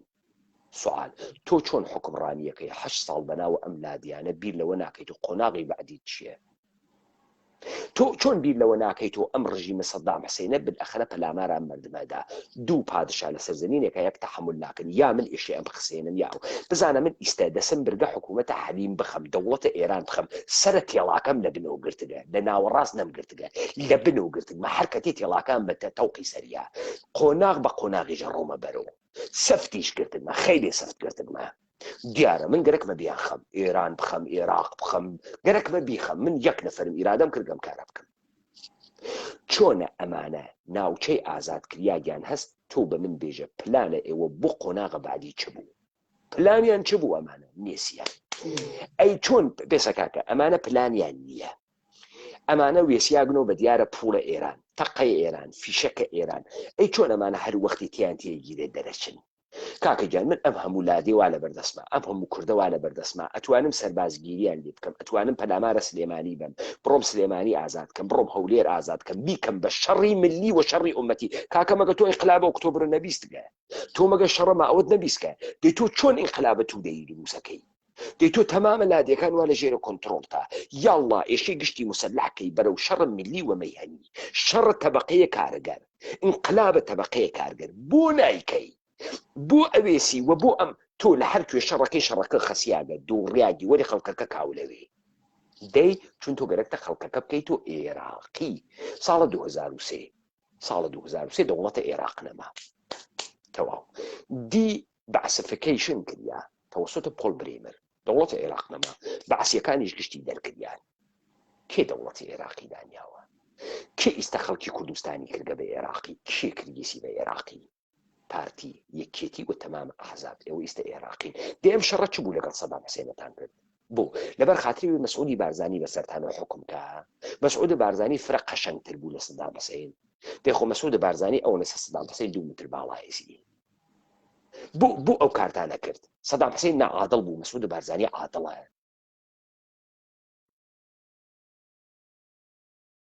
زۆر دوت پێویستی بەوە هەیە کە بگەڕێنەوە تۆزێک بۆ دواوە فەرموو کاکە عەزیز دروستبوونی دەوڵەتی عێراق بۆ خۆی کە کاتێ پەیماننامەی سایکس بیکۆ کوردستانی دابش کردە سەر ئەم وڵاتانە باشووری کوردستان لکا بە عێراقەوە ئەمە مڵکی سەدام حوسێن نییە سیاسەتی دەوڵەتی عێراقە سیاسەتێکی دەرەکی کوردستانی لکان بە عێراقەوە واتە کە من هاوڵاتێکی کوردستانی عێراقم بە سیاسەتێکی دەرەکی ئەمە کراوە تێکۆشان بۆ ڕزگاربوون لەم چوارچێوە سیاسیە کە ئێمە وەک حیزبی شوعی تێگەیشتنمان بۆ ئەوەی کە خەبات و تێکۆشان بۆ گەلانی عێراق بکەن و کاتێکە حیزبی شوعی بوو بە نسبەتی حیزبەکانی تریشەوە کاک پەیمان وەلێ ئێوە ناوتان چی ئێمە بوو تواناوەکەتان لەحفێتی بێژۆ مکلف نیمان لەسەر سیاسەتی خۆیان بەرپرسیارن لە جۆری سیاستکردن لە عێراق لە کوردستانی عێراقا حیزبی شوعی هەمیشە لە کاتی سیاستکردنیە باوەڕی وا بووە ڕژێک چونکە ئێمە جەبهەیەکی دوور و درێژمان لەگەڵ حیزبی بەعسا کرد هەتاوەکو 79 کاتێک ئێمە دەرچوین لە جەبهەکە حیزبی شوعی بڕیاریدا سەدام حوسێن بەرەو دیکتاتۆریەت ئەچێ بە هیچ شێوەیەک مفاوەزات لەگەڵ حیزبی بەعسا بە ئەنجام ناگەیەن بۆیە دروشمی ڕوخانی ڕژێمی بەعسی هەڵگرت حیزبی شوعی ئێمە دروشمی ڕوخانی ڕژێمی بەعسمان هەڵگرت بۆ ئەوەی خەباتمان لە پێناوی ڕوخانی بەعسا بووە بە هەر وەسیلەیەک و بە هەر یەکێکە لە چوارچێوەی داڕشتنی سیاسەتی حیزبی شوعی بوو بێ بەشی دووهەمی کە بەڕێزت باسی ئەەکەی کوردستان ئازاد بۆ و بە تایبەت یەکێتی و پارتی ئیدارەی وەزعی کوردستانیان کردووە بە تەقدیری من هێنانی پاسدار و هاوکاریکردنی ئێران یەکێک بووە لەو ئامانجانەی کە بتوانن لە ڕێگای ئێرانەوە بتوانن ئیدارەی کوردستان بەرنەڕێەوە کە ئەم سیاسەتە ئەو کات و ئێستاش ئێمە بە هەڵەمان زانیوە و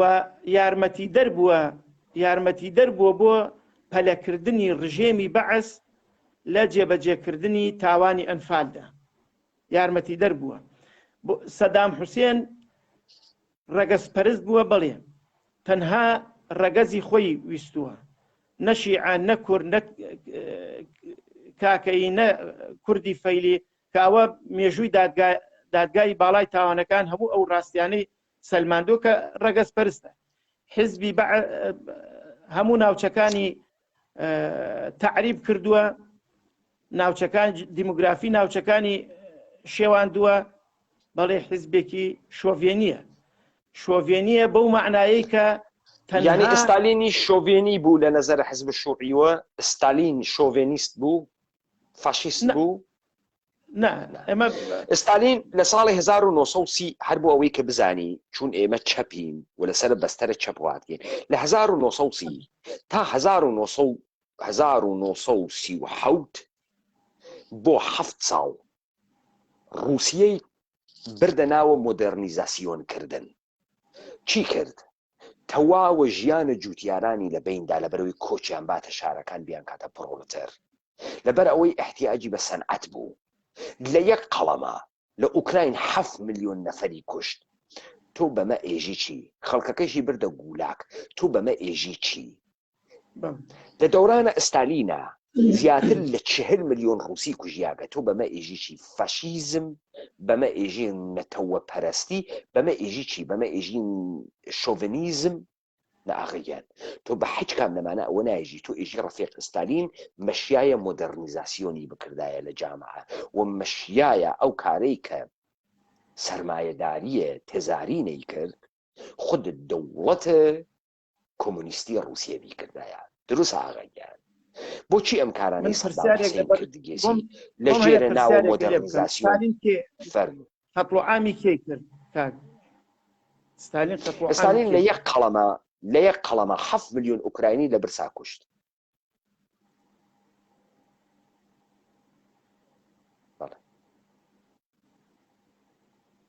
بەتەسەوری ئێمە لە کوردستان تاریخە مەوجودە کاکە بێسە کاکە هاوڕێ من ئەمانە بەڵێ فەرموو خواهشەکەم فەرموو من پێم خۆشە ڕوونکردنەوەیەکی تر بن ئێمە لە کوردستان دوای دادگای باڵای تاوانەکان 258 تۆمەتباری کەیسی ئەنفال بە پێی یاسا داواکراون دەبێ بچنە بەردەم دادگا کوردستان هەڵ نەسا بۆ نمونە هەڵ نەسا وەک تۆڵەکردنەوە تۆڵە بسێنێ لە ئەوانەی کە ئەنفالیان کردووە بەجاش و بە ڕژێمی بەعسیشەوە بەڵام ئەوانە لە ئەنجامە ئێستا لە ناو دام و دەستگاکانی حکوومەتی هەرێمی کوردستانە لە ناو حیزبە باڵا دەستەکانە مەکانەتیان هەیە بە تەقدیری من ئەوەی کە ئستالین کردی لە ناو ئەو خەڵکە کە سەر بە دەوڵەتی ڕووسی قەیسەری بوون بۆیە ئەو کۆمەڵکوژەیەکە کە ئێمە بە شێوازی دیکتاتۆریەتی ناوەبن شێوازێکی دیکتاتۆرانەی بەکارێنا بە دادگایی تەعاملی لەگەڵ ئەو بابەتانە نەکردووە ئێمە لە کوردستانە ئەگەر هاوشێوەی ئەو واقعی بکەینەوە لە کوردستانە بە ڕێگای دادگا بە یاسایی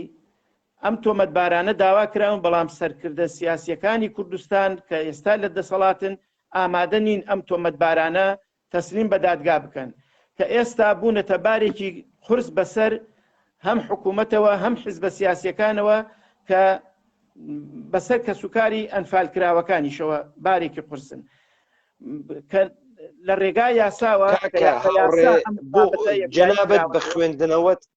بە خوێندنەوەی جەنابەت بۆنەی کردووە تەماشاکە ئیستە من هەموو بابەتەکانی جەنابتم بە خوێندنەوەی جەنابەت گوێ لێ بوو ئیستە لەسەر ئەمیانە بۆنەی کردووە لەسەر چینایکە لەسەر چی ئەوانەی کە لە تا ئیستا خوێندنەوەی جەنابەت فەرموو بە تەقدیری من لە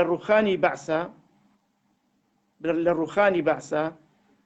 دەیان سەرکردە مەلەفیان هەبوو لەگەڵ ڕژێمی بەعسا ئەم سەرکردانە هاوبەش بوون لەگەڵ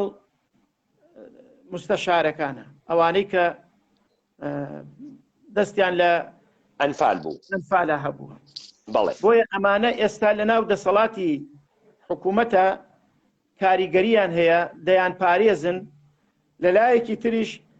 لە ڕاستیە سیاسەتێکی گشتی کوردستانی عێراقی ئەمە تەقدیرە سەداسەد نییە کە دادگای باڵای تاوانەکان بە سیاسەتی ئەمریکایش هەوڵدرا وێنایەکی ڕووکەشی ڕواڵەتی نیشان بدەن بەڵام لە ناوەڕۆکە بڕیارەکان جێبەجێ نەکرێن بۆیە پشتی ئەم قەزیە بە تەقدیر سیاسەتێکی لە پشتەوەیە کە نابێ ئەو بڕیارەکانی دادگا جێبەجێ بکرێت ئێمە دەستەبەریکەین ببەخشێت با ئێمە دەستەبەریکەین هاوڕێ پشڕە و ئەفەرمێت 280 نەفەر بە بڕیارە دادگا هەیە تاوانە باڵەکانە عێراق دادگای باڵای عێراق های کورتە عێراق 280 نەفەر حکمە سزادان و ئیعدامیان بۆ دەرچووگە کە ئەکسەریەتیان وانە ژێرە دەست حکوومەتە هەرێمە ئەژێت ئەم سەرکردە سیاسیانەی حکوومەتە هەرێم مەلەفیان هەستە کە ئستیخباراتە عێراقیە و ئەم جاشانە بە کۆمکاریانە کردگە ئەمە یەک دوو ئێژێت ئەمریکا فۆرماڵیتە دادگای عێراقی بردەبەرە و ویستی کۆی کاتۆ بچێ پێکاری کەس شوێنە کەس نەگرێت هەرچی دروست بوو هەرتە قسەیەکە کردی دروست بوو کێشەی هاوڕێ پێشڕەوە لەکوێ یاران هاوڕێ پێشڕە و ئینقلابیەکی کۆمونیستی ماندووە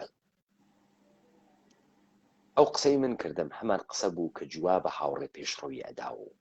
بەڵام هاوڕێ پێشڕە و ناتوانێت ئاور بداتە دواوە بێژێ من سرم سپی بوو فیشەکەم تەقان لەگەڵ مەرگە خۆما دەست بە یەخە بووم ئێمەیان بە ئینحیراف برد ناتوانێ ئەو کارە بکە سەختە فرە سەختە من چۆن وتم ئەحزاب هاوکارە دەوڵەتە بەعس و دەوڵەتە ئێران بوون هەروە کە پەکەکە هاوکارە دەوڵەتە ئێران عێراق سووریە و تورکیەس بۆ تا ئێمەی کورد بکەنە ئێرانی بکەنە عێراقی بکەنە سووریایی و بکەنە ئێرانی دقیقەن و قسەیە کرداغا سیرکە ئەخر جیاوازی جیاوازیەکەی جەنابە ئەمەسە تۆ ئێژی ئەحمەد خاسە مەحموو خراوە ئەمە سیاسەتە ئامریکاس پۆلیسە خاص پۆلیسە خراوە نه تەمامە ساختارەکە بۆ ئەودا بەم جوایەکە بەموو بزانە من 5 ساڵە خەریکم ئینقلابێکە بەم بەڕێوە مەتندا ئەنێم 1800 ساڵ سوخڕانی بەس ئەگەر بە سەواد بێ خوێندنەوەم فرە قوڵترە لە تەواوە ئەو ڕەهبەرانەی کە هەن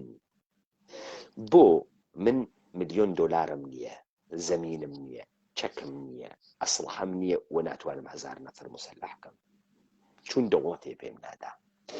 عەبدوڵڵا ئۆجالان چۆن ئەوێت ڕەهبەر جەلالە تاڵەبانی چۆن ئەوێت ڕەهبەر مەلا مستەفای بارزانی چۆن ئەوێت ڕەهبەر دەوڵەتێ تێت پوڵە خاتە بەرەدەستیان ئەسڵحا خاتە بەریدەستیان ێژێ ئەم کارمە بۆ بکەن ئەفغانی پندێکی خۆشیان هەست ئێژێ نان کە باشە نانخۆر زیادە، نان کە بوێت نانخوار فرەس، منجەڵێ فاسۆلیا بنێ سەر برسی پیا ئەوێ بێت. 10 ملیۆن دلار بە من هەر ئیمڕۆ لە خەڵکی سنە و کرماشان و مەریوان و هەمەدان بۆ تۆ هێز دروست ئەەکەم، حدەئەقەل 40,000 نەفەر مسەلەح بۆکەم، 40,000 نەفەر بۆ مسەلەح ئیستە هەرم دقیقە. کێ ئەمانە ئەکاتە ڕاهبەر، کێ پوڵ بەمانە ئەدا، کێ زەمین بەمانە ئەدا، کێ فیشک بەمانە ئەدا، کێ لە پڕێکە ئەمانە ئەکاتە کوڕێک. بزانە من بۆ خاتری وی قیامێ لە سەر زەمینمان دروستکەم، چووگم فەلسەفەی کوردیم هۆنی گەسۆ، دەست ئەەکەمە ناوی تاریخە کورد، مردم تێرم بەشداری ئەەکەم. 1800 ساعت خوڕانیم کردگە کەچی ئیستەگەیک مەسەد فەرازە دادگاها هەڵەبجە و دادگاها ئەنفال، من و تۆ مردمە سەرزەمینە کوردەوارین، خەڵکین و هاتکم شانم بەم نێشانە تۆ تا بزانم بۆ لێمان قۆمیاگە، بۆ ڕایگشتی ئێمە فاسدە و بۆ ئێمە ناگەینە سەرق. من بەم نەتیجە گەیگەم ئێمە لە ڕای گشتیا دۆڕاندگمانە، مەغزە ئێمە فاسد بووگە، ئەو وەلایەنە ژەهر دەرخوارد ناگین. ئێمە بە مەلایەن ئینسانی ماندووی وەکو تۆمان هەست. کاکە هاوڕێ پێشڕۆ پێت وایە من بۆ سەداقەت و شەرافەتە تۆ احترام قائل نییەم، بۆ مێژوو بۆ سەرێک سپیت کردگە احترام قائل نییەم، بە شۆڕژگێڕ و بە ئینقلابیت نازانم. بەم دقیقە من مطمئنم تۆ ئینسانێکی تا سەر ئێسک ئینسانی ئینقلابیت. بەڵام بۆ گێژ بووگی لە مۆسەتە لە بەرەوەی گێشتیان کردگە ئەمانە خەڵک گێجەکەن. تۆ ئیستا خۆ جواوە خۆتە داوە کاکەمانە ئیدەیەکیان لەگەڵ بەعساوگن، ئیدەیەکیان ئەیما بەقییان نەوگن، ئیمکانی نییە. بەڵێ فەرموو کاکاوڕێ. من پێم خۆش هەندێ بابەت هەیە زەرورە بۆ ڕوونکردنەوە. مەسەل بۆ نمونە سەرکردایەتی سیاسی کورد بە تایبەت یەکێتی و پارتی کە چونکە ئەوان تەمسیلی کورد زیاترەکەن. کاک پەیمان بەرەی کورد لە کاتی ڕوخانی لە کاتی ئینتیفازە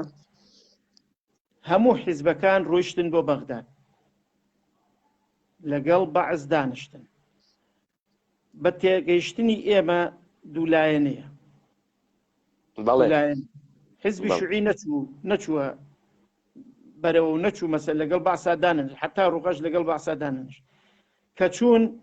4 ساڵ بوو ئەنفال کرابوو، 4 ساڵ بوو کیمیاباران کرابوو. ئەوان چوون گۆنای سەدام حوسێنیان ماچ کرد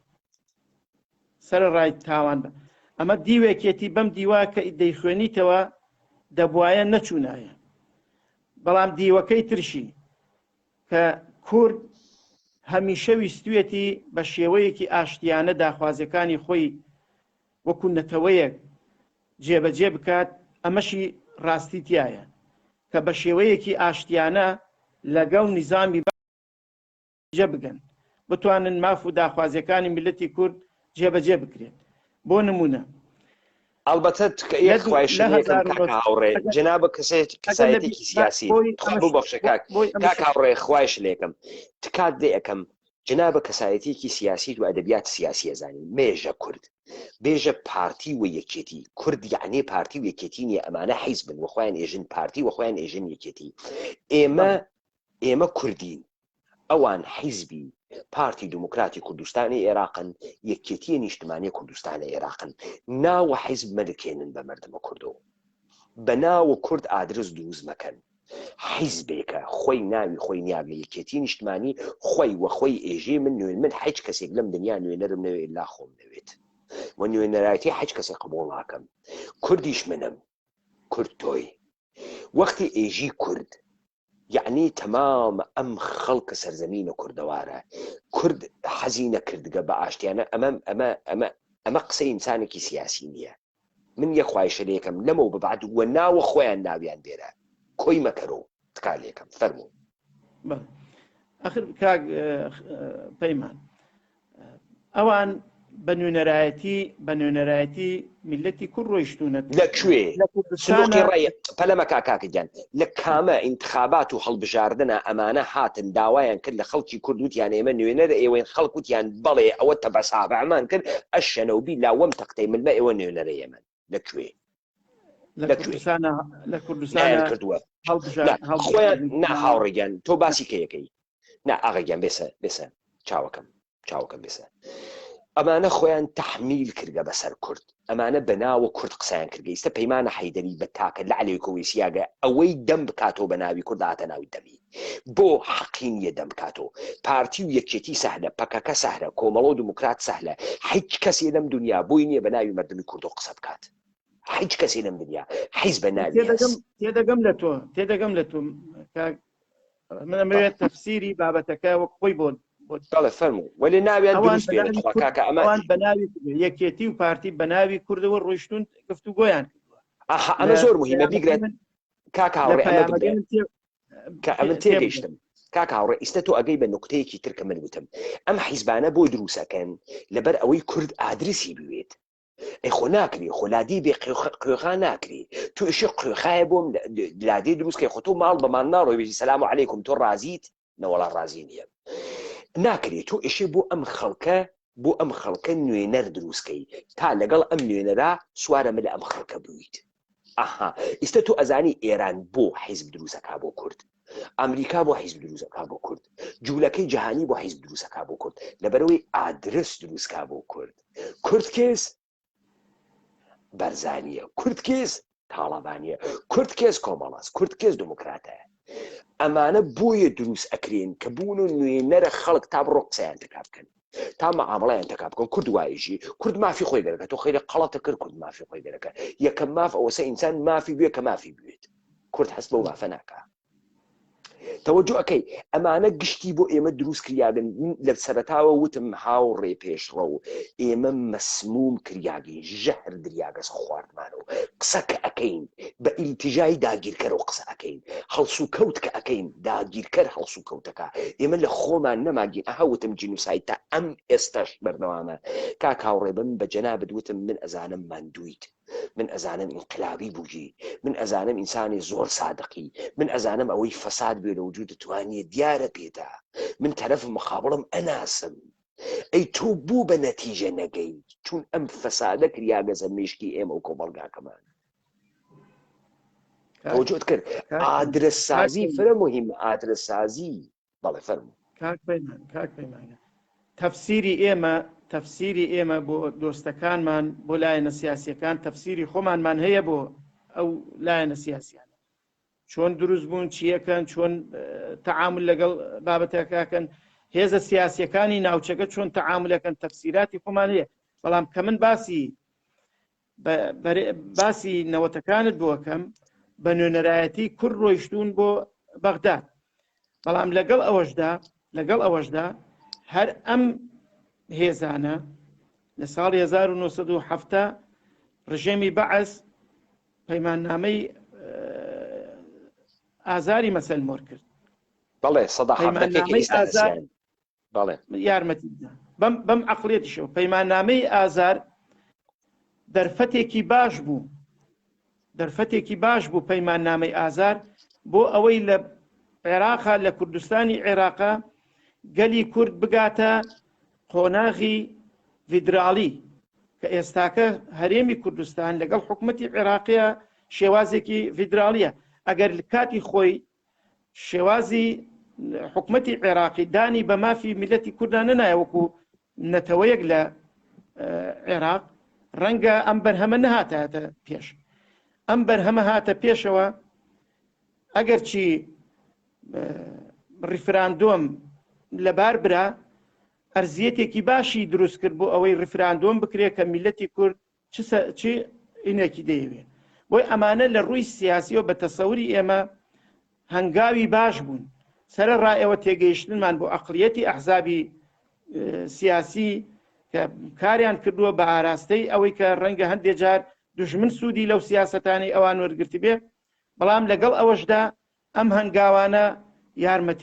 یارمەتی دەربوونە بۆ ئەوەی میلەتی کورد لە چوارچێوەی عێراقا بتوانێ جێپێی خۆی گیر بکات. دەستوری عێراق ئەگەرچی عێراق بە عەقڵیەتێکیشی ئەگەرایی مەسە تەعاملی لەگەڵاکە، بەڵام دەستوری عێراق کۆمەڵێک دەستکەوتی گەورەی بۆ میلەتی کوردیا جێبەجێ ئەەکەینە ئەوانە کاک هاوڕێ جنابەت فەرمایشەکانە بکە تا بگەینەوە سەر داستانەکە. نە کاک هاوڕێ بۆ تەمامێم قسانە من قسەم هەست بزانە هەر ئەوەی کە 1970 ڕژیمە بەعس تەکە ئەم ئەحزابە منتەسەبە بە کوردە ڕێکەوت و ئەو خودمختاری و حکومزاتیەی داپیان و ناوی هاوردن و هەر ئەوەسە کە ئیمڕۆ بە قبارەیە فدراڵیەکە هەست، یعنی من های کەرکووک و دووس خورمات و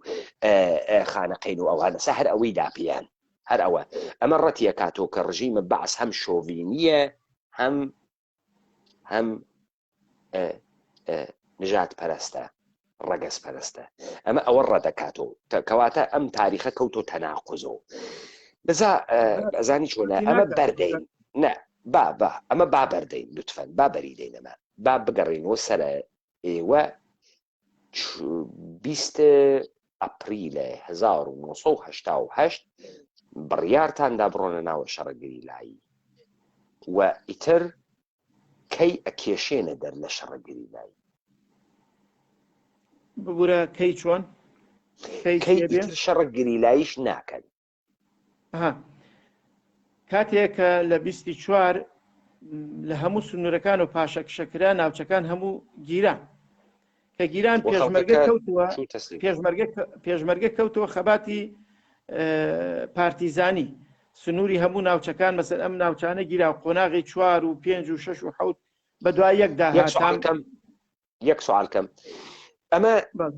ئەمە 24 1970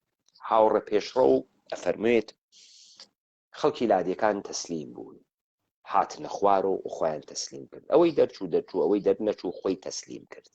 و ئەمانیانە برد بۆ تۆپزاوە وا دوودوانیە. سوال ئیستە هێزە پارتیزانی لادێ نەماگە نانی نەماگە ئاوی نەماگە ئەو ئەرزە سوتاوە کە ئێژنی ئەمەسە گەرەکیان لە بێژن ئەرزە سوتا و ئیتر مەجای مبارزەی پارتیزانیشی پێمان نەدا کەواتە وتیان ئیستەیتر قۆناغە پارتیزانیە قۆناغە پارتیزانیەکە چەندێ بوو چەندێ دەوامی هاورد من گەرەکمە بەگرا بگەم چەندێ دەوامی هاورد پارتیزانیەکە کاک پەیمان لە دوای 97 و 98 و 99 تاوەکو ئینتیفازە مەفارزی پێشمەرگە لە ناوچەکانە ماوە بەڵام پەیوەندی بە شارەکانەوە هەبوو. من خۆمێک لەو پێشمەرگانەی کە مابوومەوە چەندین جاردەهاتی نەخورماتوو لە ماڵی خزم و دۆست و تەنزیماتوانە خۆراک و پێداویستی ڕۆژانەمان دەبرد پێی دەژیان خۆراک و ئەوانە لە شارەکانەوە مەسەل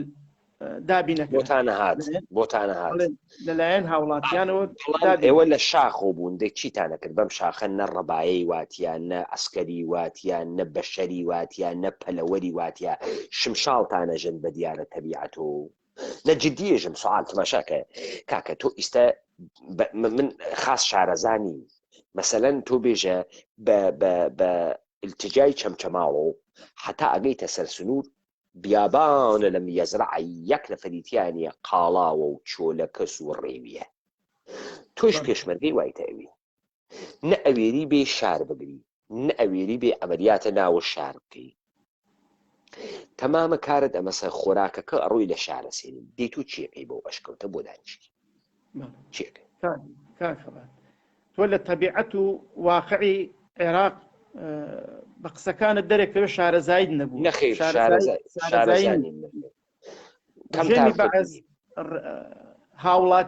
هاوڵاتی زیندە بەچاڵ کرد ڕژێمی بەعس پێشمەرگە دەبواە هەر ئەو قۆناغە سەختە بگرێتە بەر لەگەڵ ئەوەشدا ئێمە شەید ئەحمەد ئەزانم کاکە هاوڕێگیان ئەبوڤیان لەناو شارە تەنزیمەکەن لەگەڵ هاوڵاتیانە تەنزیمەکەن دووبارە ئیعادە تەنزیمی ئەندام و لایەنگرانی حیزب بکەنەوە بەڵام کەشفە بن و مەسەد شەهید دەکرێن هاوڕێ ئێمە لە سەردەمی دوای ئەنفال پتر لە 25-30 پێشمەرگەمان شەهید بووە، یعنی لە تماشا دەرەوە هاوڕێ لە ناو شارەکان. کاک هاوڕێ پێشڕۆ من ئیسە تێگەیشتم جنابە گەرەکتە بێژی چی هاوڕێ پێشڕۆ ئێژێت سەرە ڕای ئەوەی کە ئەم شاخ و داخە کەسیتیان نییە بە شەرێک نەماگەوە ئێمە تەرویجیش ناکەین ئیتر حکوومەتیش ناکەین ئیتر عملیاتە نظامیش ناکەین کارمان بگۆسەوە ئەوەی خەڵکی شار پەروەردە بکەین تەپشیر بکەین و تەنزیماتیان پێ دروست بکەین. سوال ئێوە بۆ 8 ساڵ ئەم کارتانە لە شارانە کرد ئیستەگەرەکتانە بیکەن ئەمە یەک لە کاتێکا سەدام حوسێن وا لە ئەوجە دەسەڵاتە خۆیان لە کاتێکا تۆ عەقەبەی پشتە جبهەیشە لێ نەماگە لە کاتێکا کە ئەنفال قاوی بە دنیا دریاگە هەڵەبجە قاوی بە دنیا دریاگە ئەوەی ئێشێ بەسەر مردم و کووردا حاکەم بوێت فقط ترسە و هیچی تر فقط ترسە و هیچی تر. ئێستا ئێوە ئەم کارە بۆ ئەکەن بزانە کاکە هاوڕێ ئێژێ کاورایە لە تاوا و حزبی شوعی ئەخر کاک پەیمان حزبی شوعی زەربەی 1970 من هەر نەمگەرە کە بڕۆ مەسەری حزبی شوعی جنابەت هەر جنابەت هەر ئەوەی تۆ سەری حزب من گشتیانێژم گشتیان کە تۆ کە پرسیار لە منەکەی وەکو شخص پرسیارێکی وەکو پێشمەرگە پرسیارێکی من کاتێ باسی سەردەمی پێشمەرگایەتی وەکو شاهدێک ئێژم ئێمە لە تەنزیماتی شەبوو تێکۆشان خۆ کاتێ ئینتیفازە کرات خەڵک مەسەل ڕاپەڕی دژی ڕژێمی بەعەز یە بەشێکی هەوادارانی حیزبەکان و لایەنگرانی حیزبەکان و ئەوانە مطمئنم دوو نەفەری خەڵک ئەوان بوو دوو نەفەری ئەوان کورە کاکە بیکە لە ڕێخوا ئەمە خۆیتە دیارە یاڵەتە متحدەی ئەمریکا پەلامارە عێراقەدا بە ئاسمان و لافیتە فڕاداتە خوار و حڕاپەڕن بەرامبەر بە ڕژیمە بەعەس خەڵکە وێنێ ڕژیمی بەعەس شکیا تانکەکانی ئەمریکا گەیە بەغا ئەو جێگە ماو کە قەسری سەدام حوسێن بگرن پێڵەکانیشیان تەقاندەوە وەخت بوو بیگرن خەڵک ڕاپەڕی خەڵک کێس جاش ڕاپەڕی خەڵکی عادی ڕاپەڕی ئەمە ڕەبتی کورە کاکە من ڕەبتی بە هیچ حیزبێک نییە ماڵەگەن هیچ کەس داینەمای ترس بوو بابە ئەمریکا بوو ئەمانە هەمووی هۆکارن ڕاستە هۆکارە قوربان سەدام حوسێن شڵەقیاگە سەدام حوسێن خەریکە لە بینەچی سەدام حوسێن کاکە لە دوای ئەو ڕاپەڕینە لە دوای 21 نەورۆز مەگەر دووبارە کوردستانی نەگرتەوە وەلێ یەک نەفەر مقاومەی نەکرد گشتی دەرچوو تەواوی کوردستان چوە سەر سنوورەکان ئەی ئەم خەڵکە ئینقلابیە وا تەنزیماتە ئێوەی تیابوو لەکوێ بوو قسەیەکی جوانە تۆ لە ژێر واقعی ڕژێمی عێراقا نەژیاوی کاک هەموو خەڵک کاکە من لە ژێر واقعی دەوڵەتە ئێرانیا ژیاگەم لەو پیسترە پەلەمە کە کاکەیان من ژیاوم جنابەت لەگران دەرەچی سێکە لەو لاوە ئێژی تەنزیماتی ئێمە ئینقلابی کرد لەم لاوە تەنزیماتەکە بەرە دوو شەو ناگرێ ئیستا خەڵک ڕاپەڕیگە چەکە هەز ئەسڵەحا هەز قیامەکە کردگە وە دوو فیکە حتا سەر سنوورەکان گشتی دەرەچی بۆ کاکە تۆ لەو لاوەوت و خەڵکی ئینقلابی بووگە و خەڵکیش و پێشمەرگەیش مقاومەتی زۆر کرد خۆڕاگری زۆر کرد بەڵام لە شاری کەرکووکە لە شاری قورماتوە لە شاری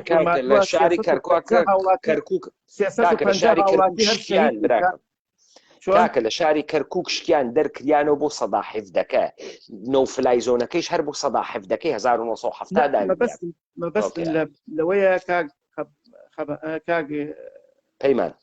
پەیمان ناوتم زۆر جار ناکەوێت مەبەستم لەوەیە بەرگری کرا بەڵام بڕندەی ڕژێمی بەعەز خەڵکەکەیش چووکە تاوانی ئەنفالی بەسەرا هاتوو ینی ترسەکە وا بوو کە جارێکی تر دووبارە ئەنفالەکرێتەوە خەڵک لە ترسی ئەم تاوانە جارێکی تر شارەکانی جێڵا کەس جۆرێکیش بوو یارمەتی دەربوو کە ڕایەکی جیهانی لەسەر قەزەی کوردی بجوڵێنی کە کاریگەری زۆریشی هەبوویم لەوێنێ کاکە کاکە هاوڕێ من نکۆڵیم لەوێ نییە با ئێمە لە یەکتری تێبگەین. هاوڕێگیان جەنابە ئەفەرمووی تەنزیماتە حیزبی قیامە 92 دروست کرد. من ئێژم ئامریکا دروستی کردووە ترسە جاشەکان لەوەی کە ڕژیمە سەدام نەمێنێ ئامریکا محاکمەیان کا. من ئەمە ئێژم وەلی و دوا کاکە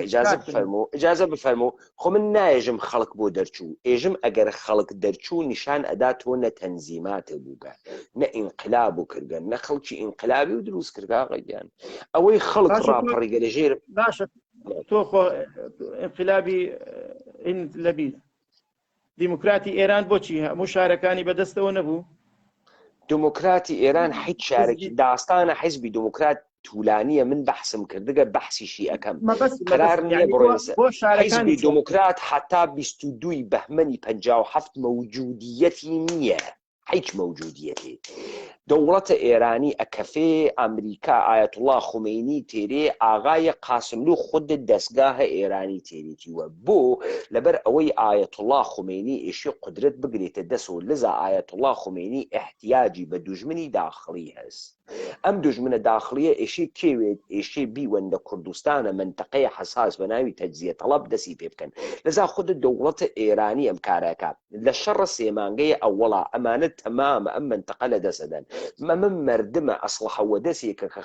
خەلە دەوڵەتە مرکزی دروست بووگە لەزا دەوڵەتە ئێران سێ مانگ وەخت ئەدات کە کۆمەڵە دروست بوێت و حیزب دموکرات دروست بێ بۆ خااتری ئەوەی بەرەی شەڕەکە توولانی بێتەوە کاکەمە خوێندنەوەی ئەمیقی گەرەکەەوە ئێمە خوێندنەوەی قوڵمان لەسەر ئەمە هەز کردگمانە با بێنە سەر ئەم قۆناغازانی کاکە هاوڕێ بچینە سەر ئەوەی کە جەنابەت فەرمایشت کرد ئێوە بە عنوانی پێشمەرگەی حیزب شوعی تا ساڵە 91 لە عمق خاک کوردستانە عێراقا مەوجودن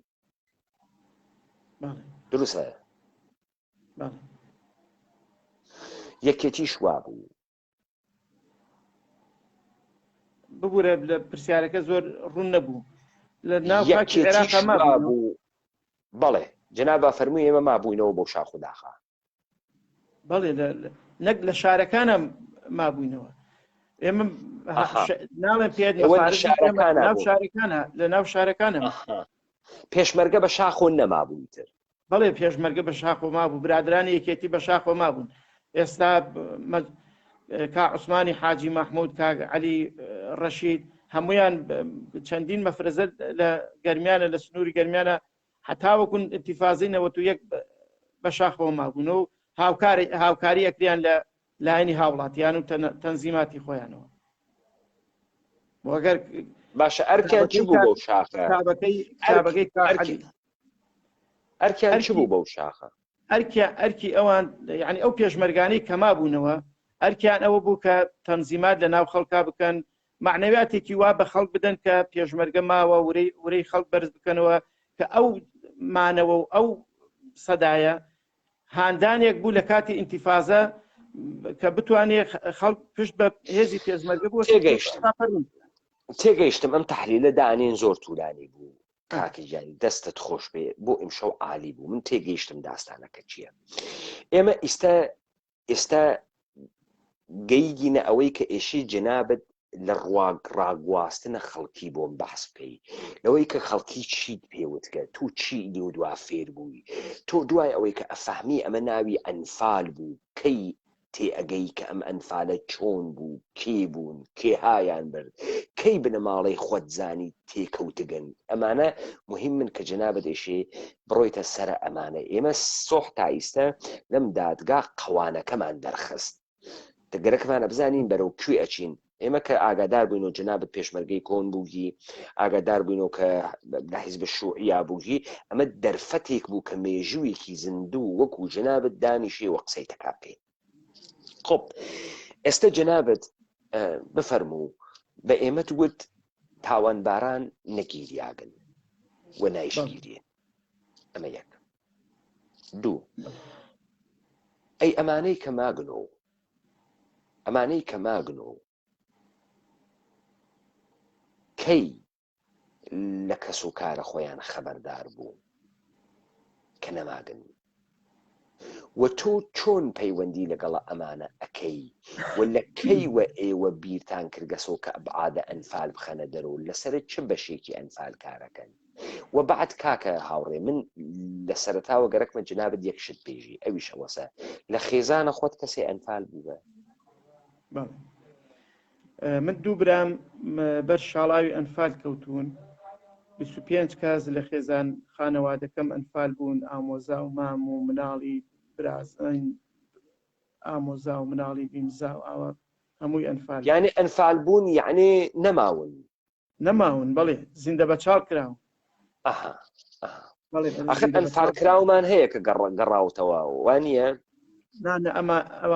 ئەوانە هەموو زیندە بە چاڵ کراون بەشێکی لەو هاوڵاتیانەی چکە ئەگەر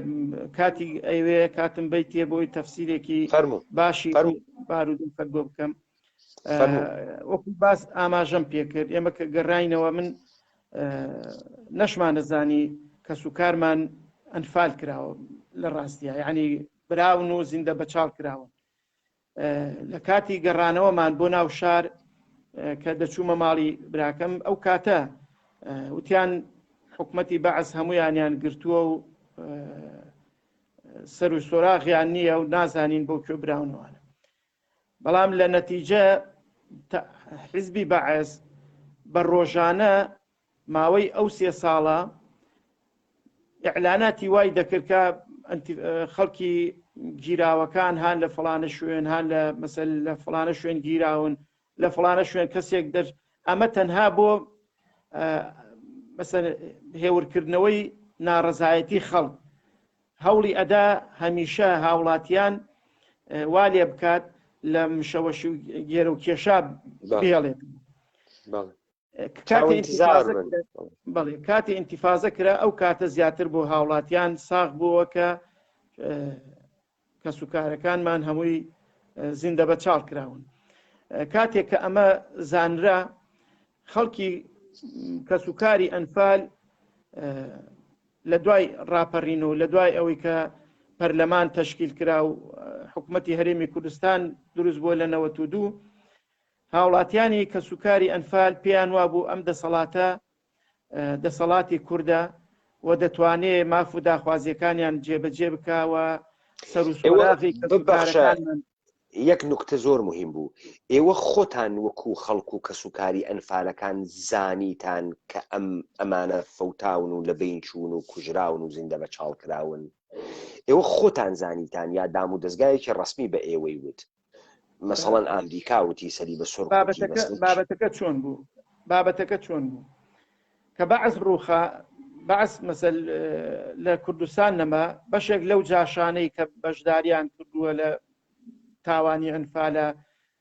لێرە و لەوێ باسییان کردووە هەندێک لە بەعسیەکان مەسەل لێرە و لەوێ باسییان کردبوو کە ئەوانە کراونەتە ژێر خۆڵەوە هەندێک لە هاوڵاتیان مەسەل بۆ نمونە تقریبن 6-7 کەس دەرباز بوون لە گۆڕە بە کۆمەڵەکان یەکێک لەوانە کاک تەیمور ڕزگاری بوو یەکێک لەوانە ئەنوەر تەیار پێشمەرگەی برادرانی یەکێتی بوو کاک واحێد مەجموعەیەکی ئاوە کاک عوزێر ئەمانە لە گۆڕە بە کۆمەڵەکانەوە دەرباز بوون و گەڕانەوە و هەواڵەکان ئەمانە کەی گەڕاونەتەوە لەو کۆگۆڕە ئەمانە هەر لە کاتی بردنیان بۆ سەر گۆڕە بە کۆمەڵەکان فرسەتیان وەرگرتووە دەرباز بوون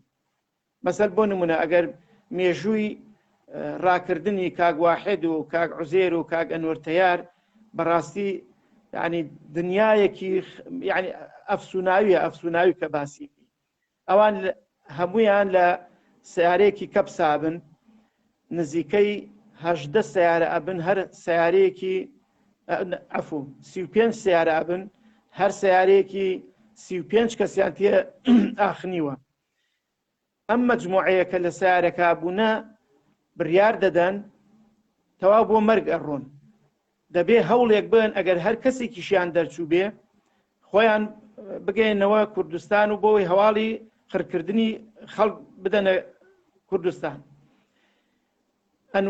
ئەنوەر تەیار داڕێژەری ئەم پلانە بێ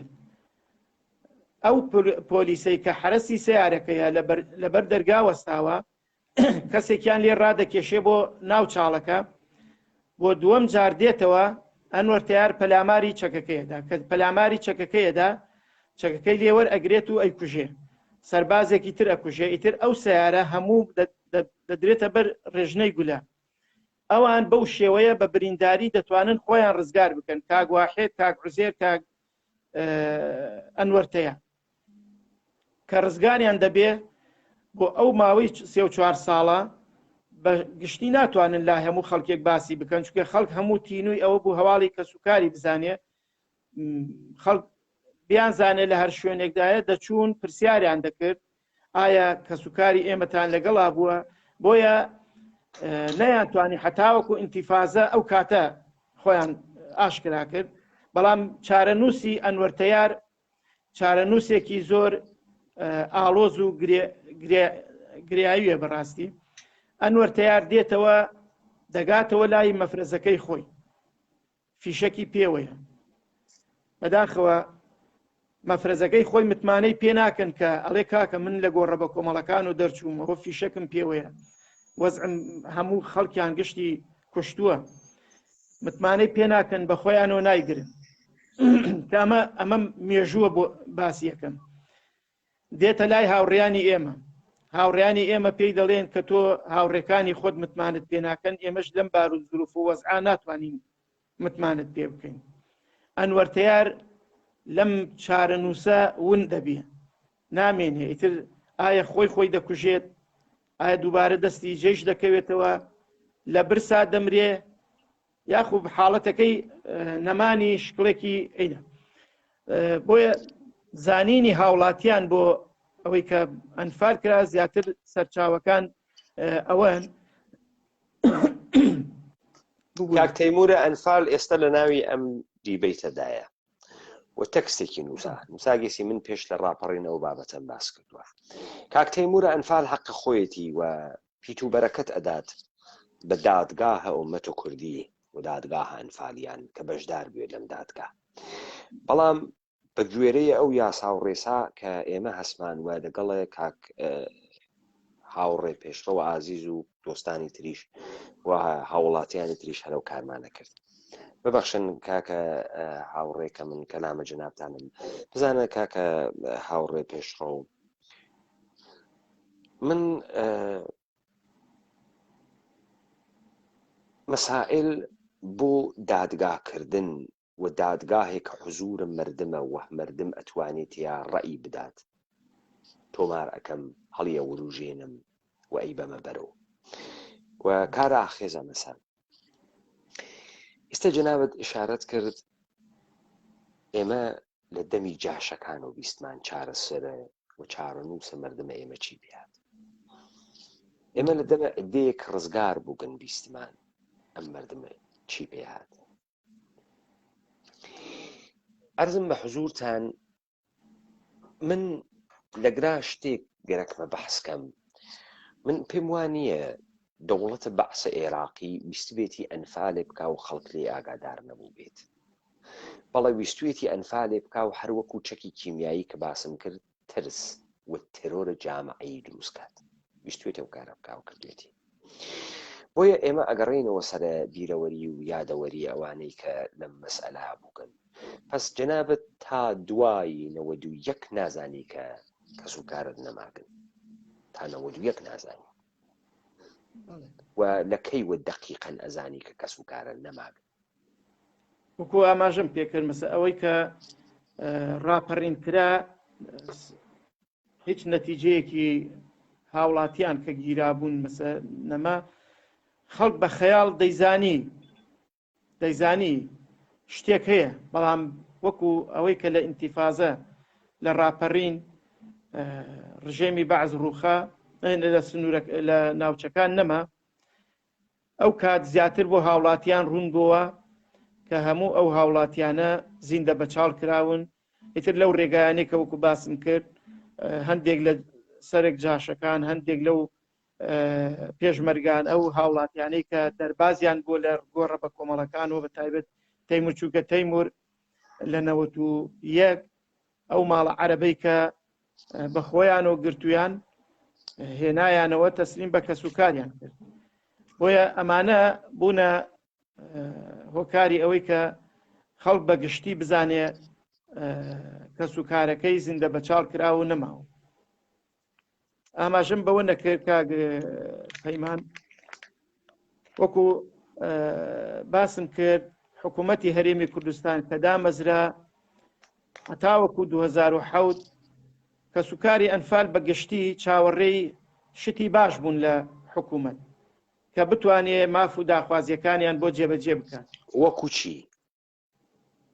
ماف و داخوازیەکانە کە سوکارە ئەنفال چ بوو؟ ماف و داخوازی کە سوکاری ئەنفال گەڕانەوە بۆ دێهاتەکان، بنیادی دێهاتەکان، خەرەبووی زەرەر و زیانی کە سوکاری ئەنفال کراوەکان، هێنانەوەی شەهیدەکانمان لە گۆڕە بە کۆمەڵەکانەوە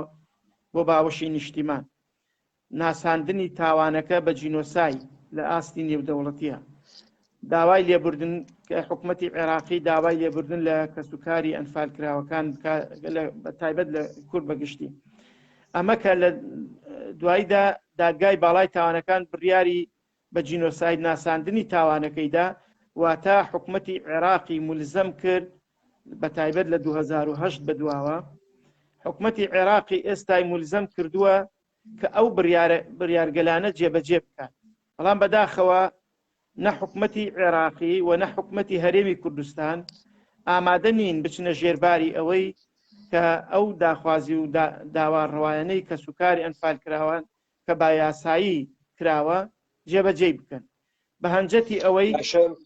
سوالەکان بەسەر بۆ داواکان خێلی وازەها خەڵکی کوردەوە. یەکەم داوا و مهمترین داوا مالکیەتە سەرزەمینی بوو کە لیان سندریا بوو. ئێژن گەرەکمانە بگەڕێنەوە سەر سەرزەمینە خۆمان، مڵک و ماڵ و لادێ و ئاڵڤجەڕ و زەوی خۆمان. ئەوەی کە وێرانتان کردگین وە لێتان داگین. حکوومەتە هەرێم ئەم کارە بۆ ناکە. حکوومەتە هەرێمەشێ بۆ ئەمە دروست کراوێ.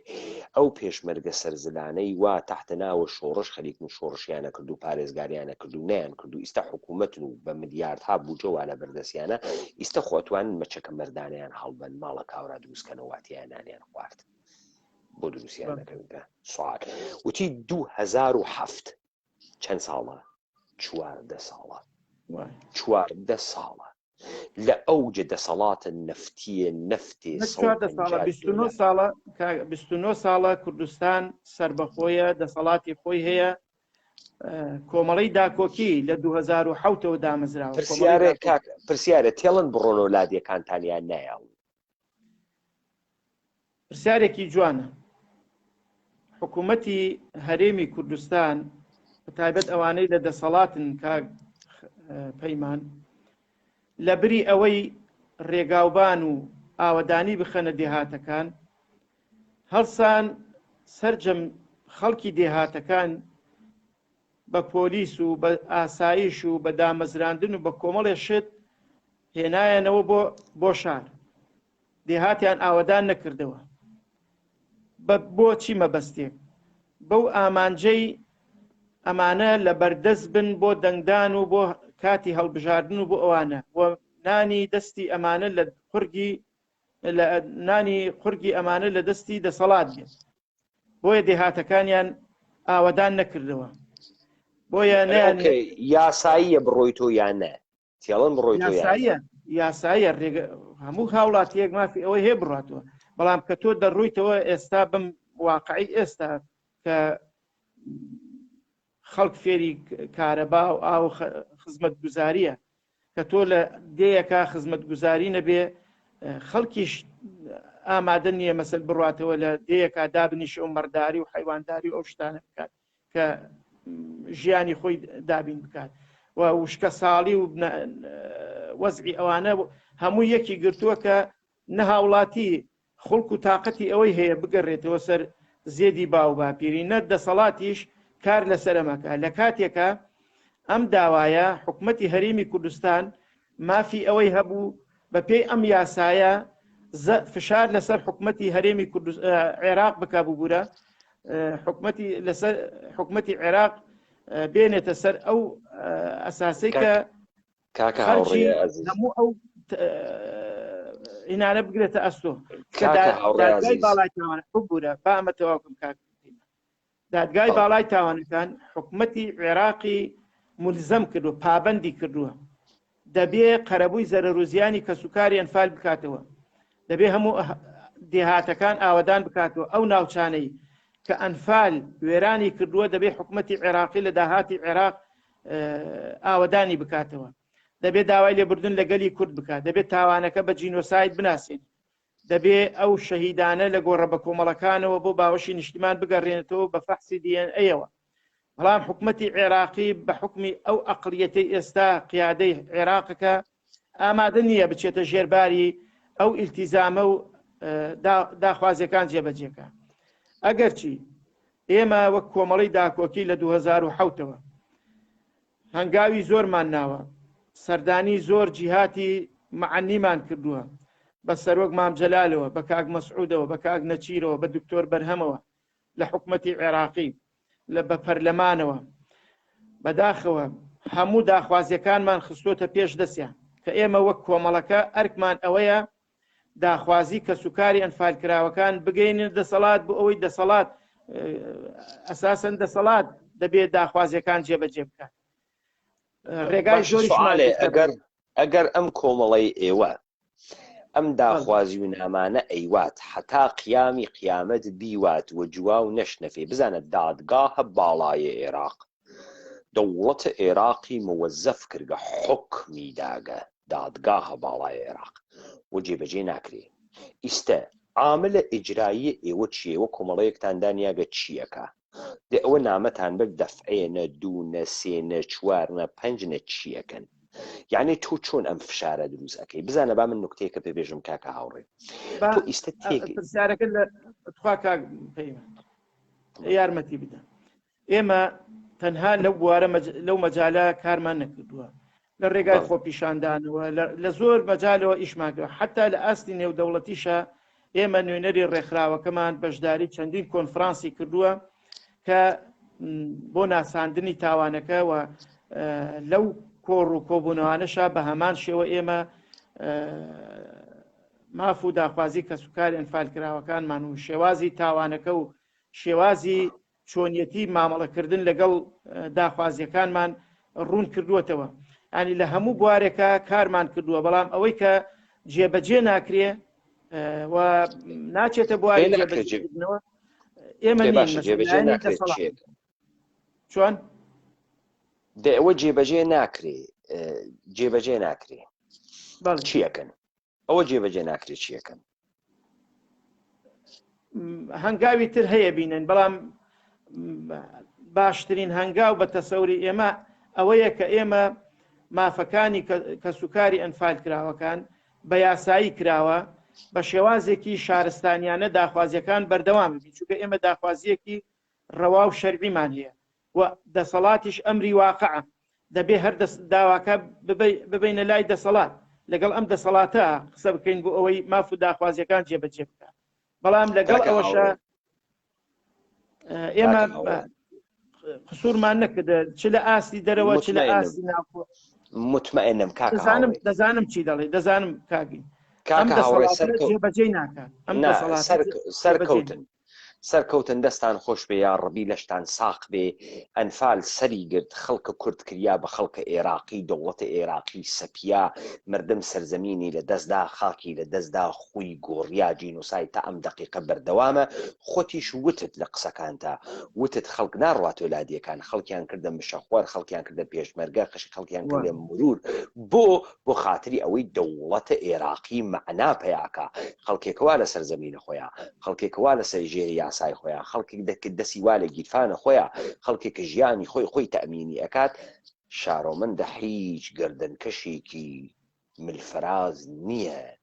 بەڵام ئەمڕۆ خەڵکەکە بۆ سوال کەروگە بۆ منی داخستکە سە خوارۆ بۆ بەدای مشتێم و چەو مەعاش و سەری شۆڕ کرد گە سۆکە سوکارە خۆیشی فەرامۆش کرد قیەمی خۆیشی فەرامۆش کرد. دەوڵەت سازی ئاواسە ئیستە دیت کێ دەوڵەتی دروست کرد ئستە دیت کێ ئەنفالی کرد ئەوەی ئەنفالی کردوا دەوڵەتەکەی دانیا ئەوەی ئەنفالی کردوا ئیمڕۆ ئەنفالەکە بەردەوام ئەکا تۆ فکرەکەی خەڵک موچە خۆرەکەی بێ ئەوەی خەڵک تەولیداتی بوێت بەرهەمی بوێت کارخانەی بوێت تجارەتە گەورەی بوێت تۆ موچە خۆری ئەەکەی پوڵە نەوتی پێ ئەدەی ژێرخانە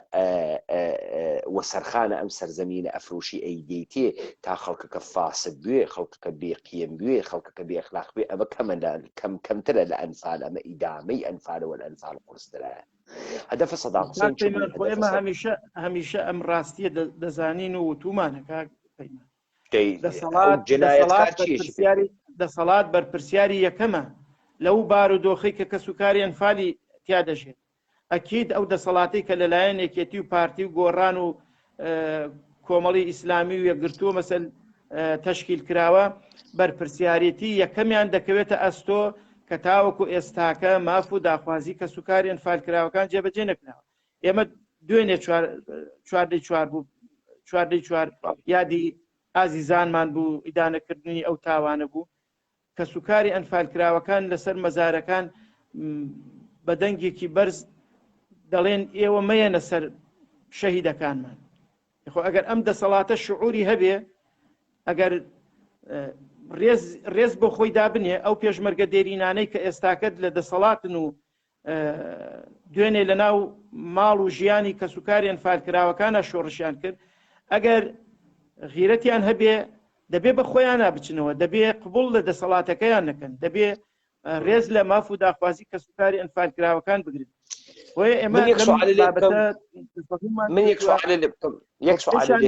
لە کەسیانی شەرمان نەکردو. من یەک سوال لێ بکەم، ئێوە تەبیعەتەن محامیتان هەست، کەسی سپۆرتان هەست، ئینسانی تێگەیشت و زاناتان هەست لەم کۆمەڵەی خۆتان و لەم سازمان و حیزبی خۆتان و بەتایبەتی کەسێکی وەکو جەنابەت کە گرێکی ئینسانێکی ئینقلابی بێ. سوالە ئەوەڵ یەکەم مافە ئومەتە کوردی،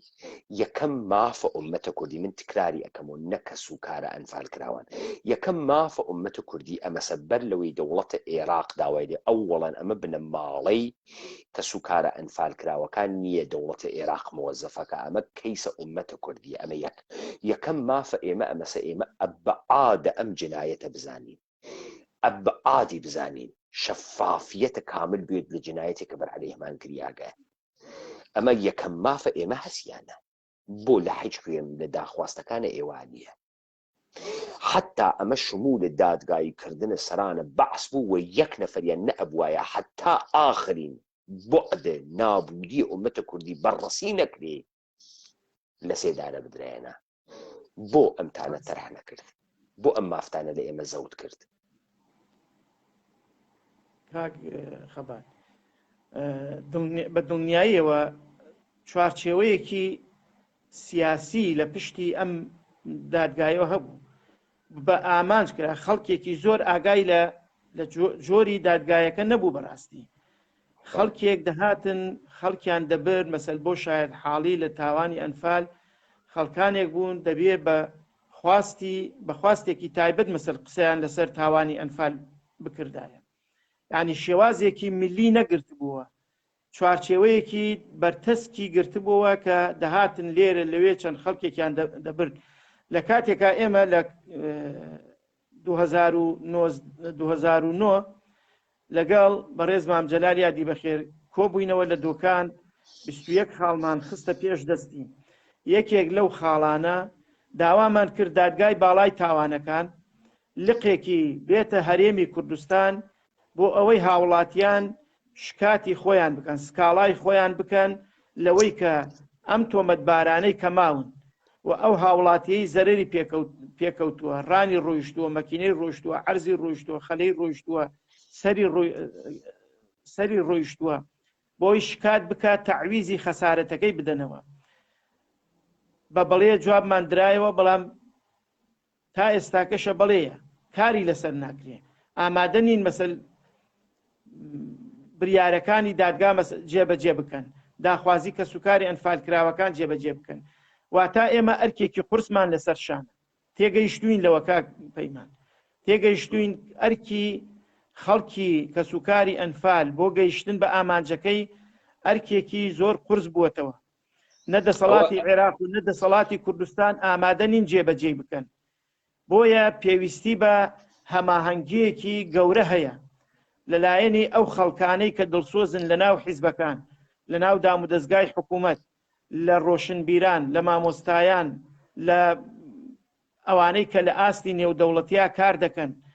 پێویستیمان بە هەماهەنگیکی زۆر هەیە کە ئێمە هەمیشە لە هەموو بۆنە مناسەباتەکانە داوامان کردووە کە دەبێ یەکێتیەکی بەهێز دروستکەین لە نێوانی ئەم خەڵکە جددی و دڵسۆزانە بۆ ئەوەی فشار لەسەر دەسەڵات دروست بکرێ داخوازیەکانمان جێبەجێ بکرێت. بەڵام ئەمە تا ئێستاکەش ئەمەش نەبووتە کردار کە ببێتە کردارێکی ڕسمی و فشارێکی گەورە لەسەر دەسەڵات دروست بکرێ بۆ ئەوەی ماف و داخوازیەکان جێبەجێ بکرێت. بەڵام بە بەردەوام لە هەوڵە ئەبین کۆڵ نادەین تاوەکو ماف و داخوازیەکان لەم دەسەڵاتە وەربگرینەوە. ئێمەش قوڵت پێدەین بەردەوام ئەبین حتا ئاخرین جنایەتکار بکەین بە پەتە سێدارەوە با لە زەهنە ئومەت و کوردیا حکم بدرێ و جنایەتکاران دەربکەفن. ئەمە کەیسە فقط بنەماڵەیە ئەنفال کراوان نیە، ئەمە کەیسە ئومەتێکی ئەنفال کراوە بە درێژاویە 300 ساڵەوە بە سیستەمەتیک بوونە 100 ساڵ ڕابردوو. ئەم داستانە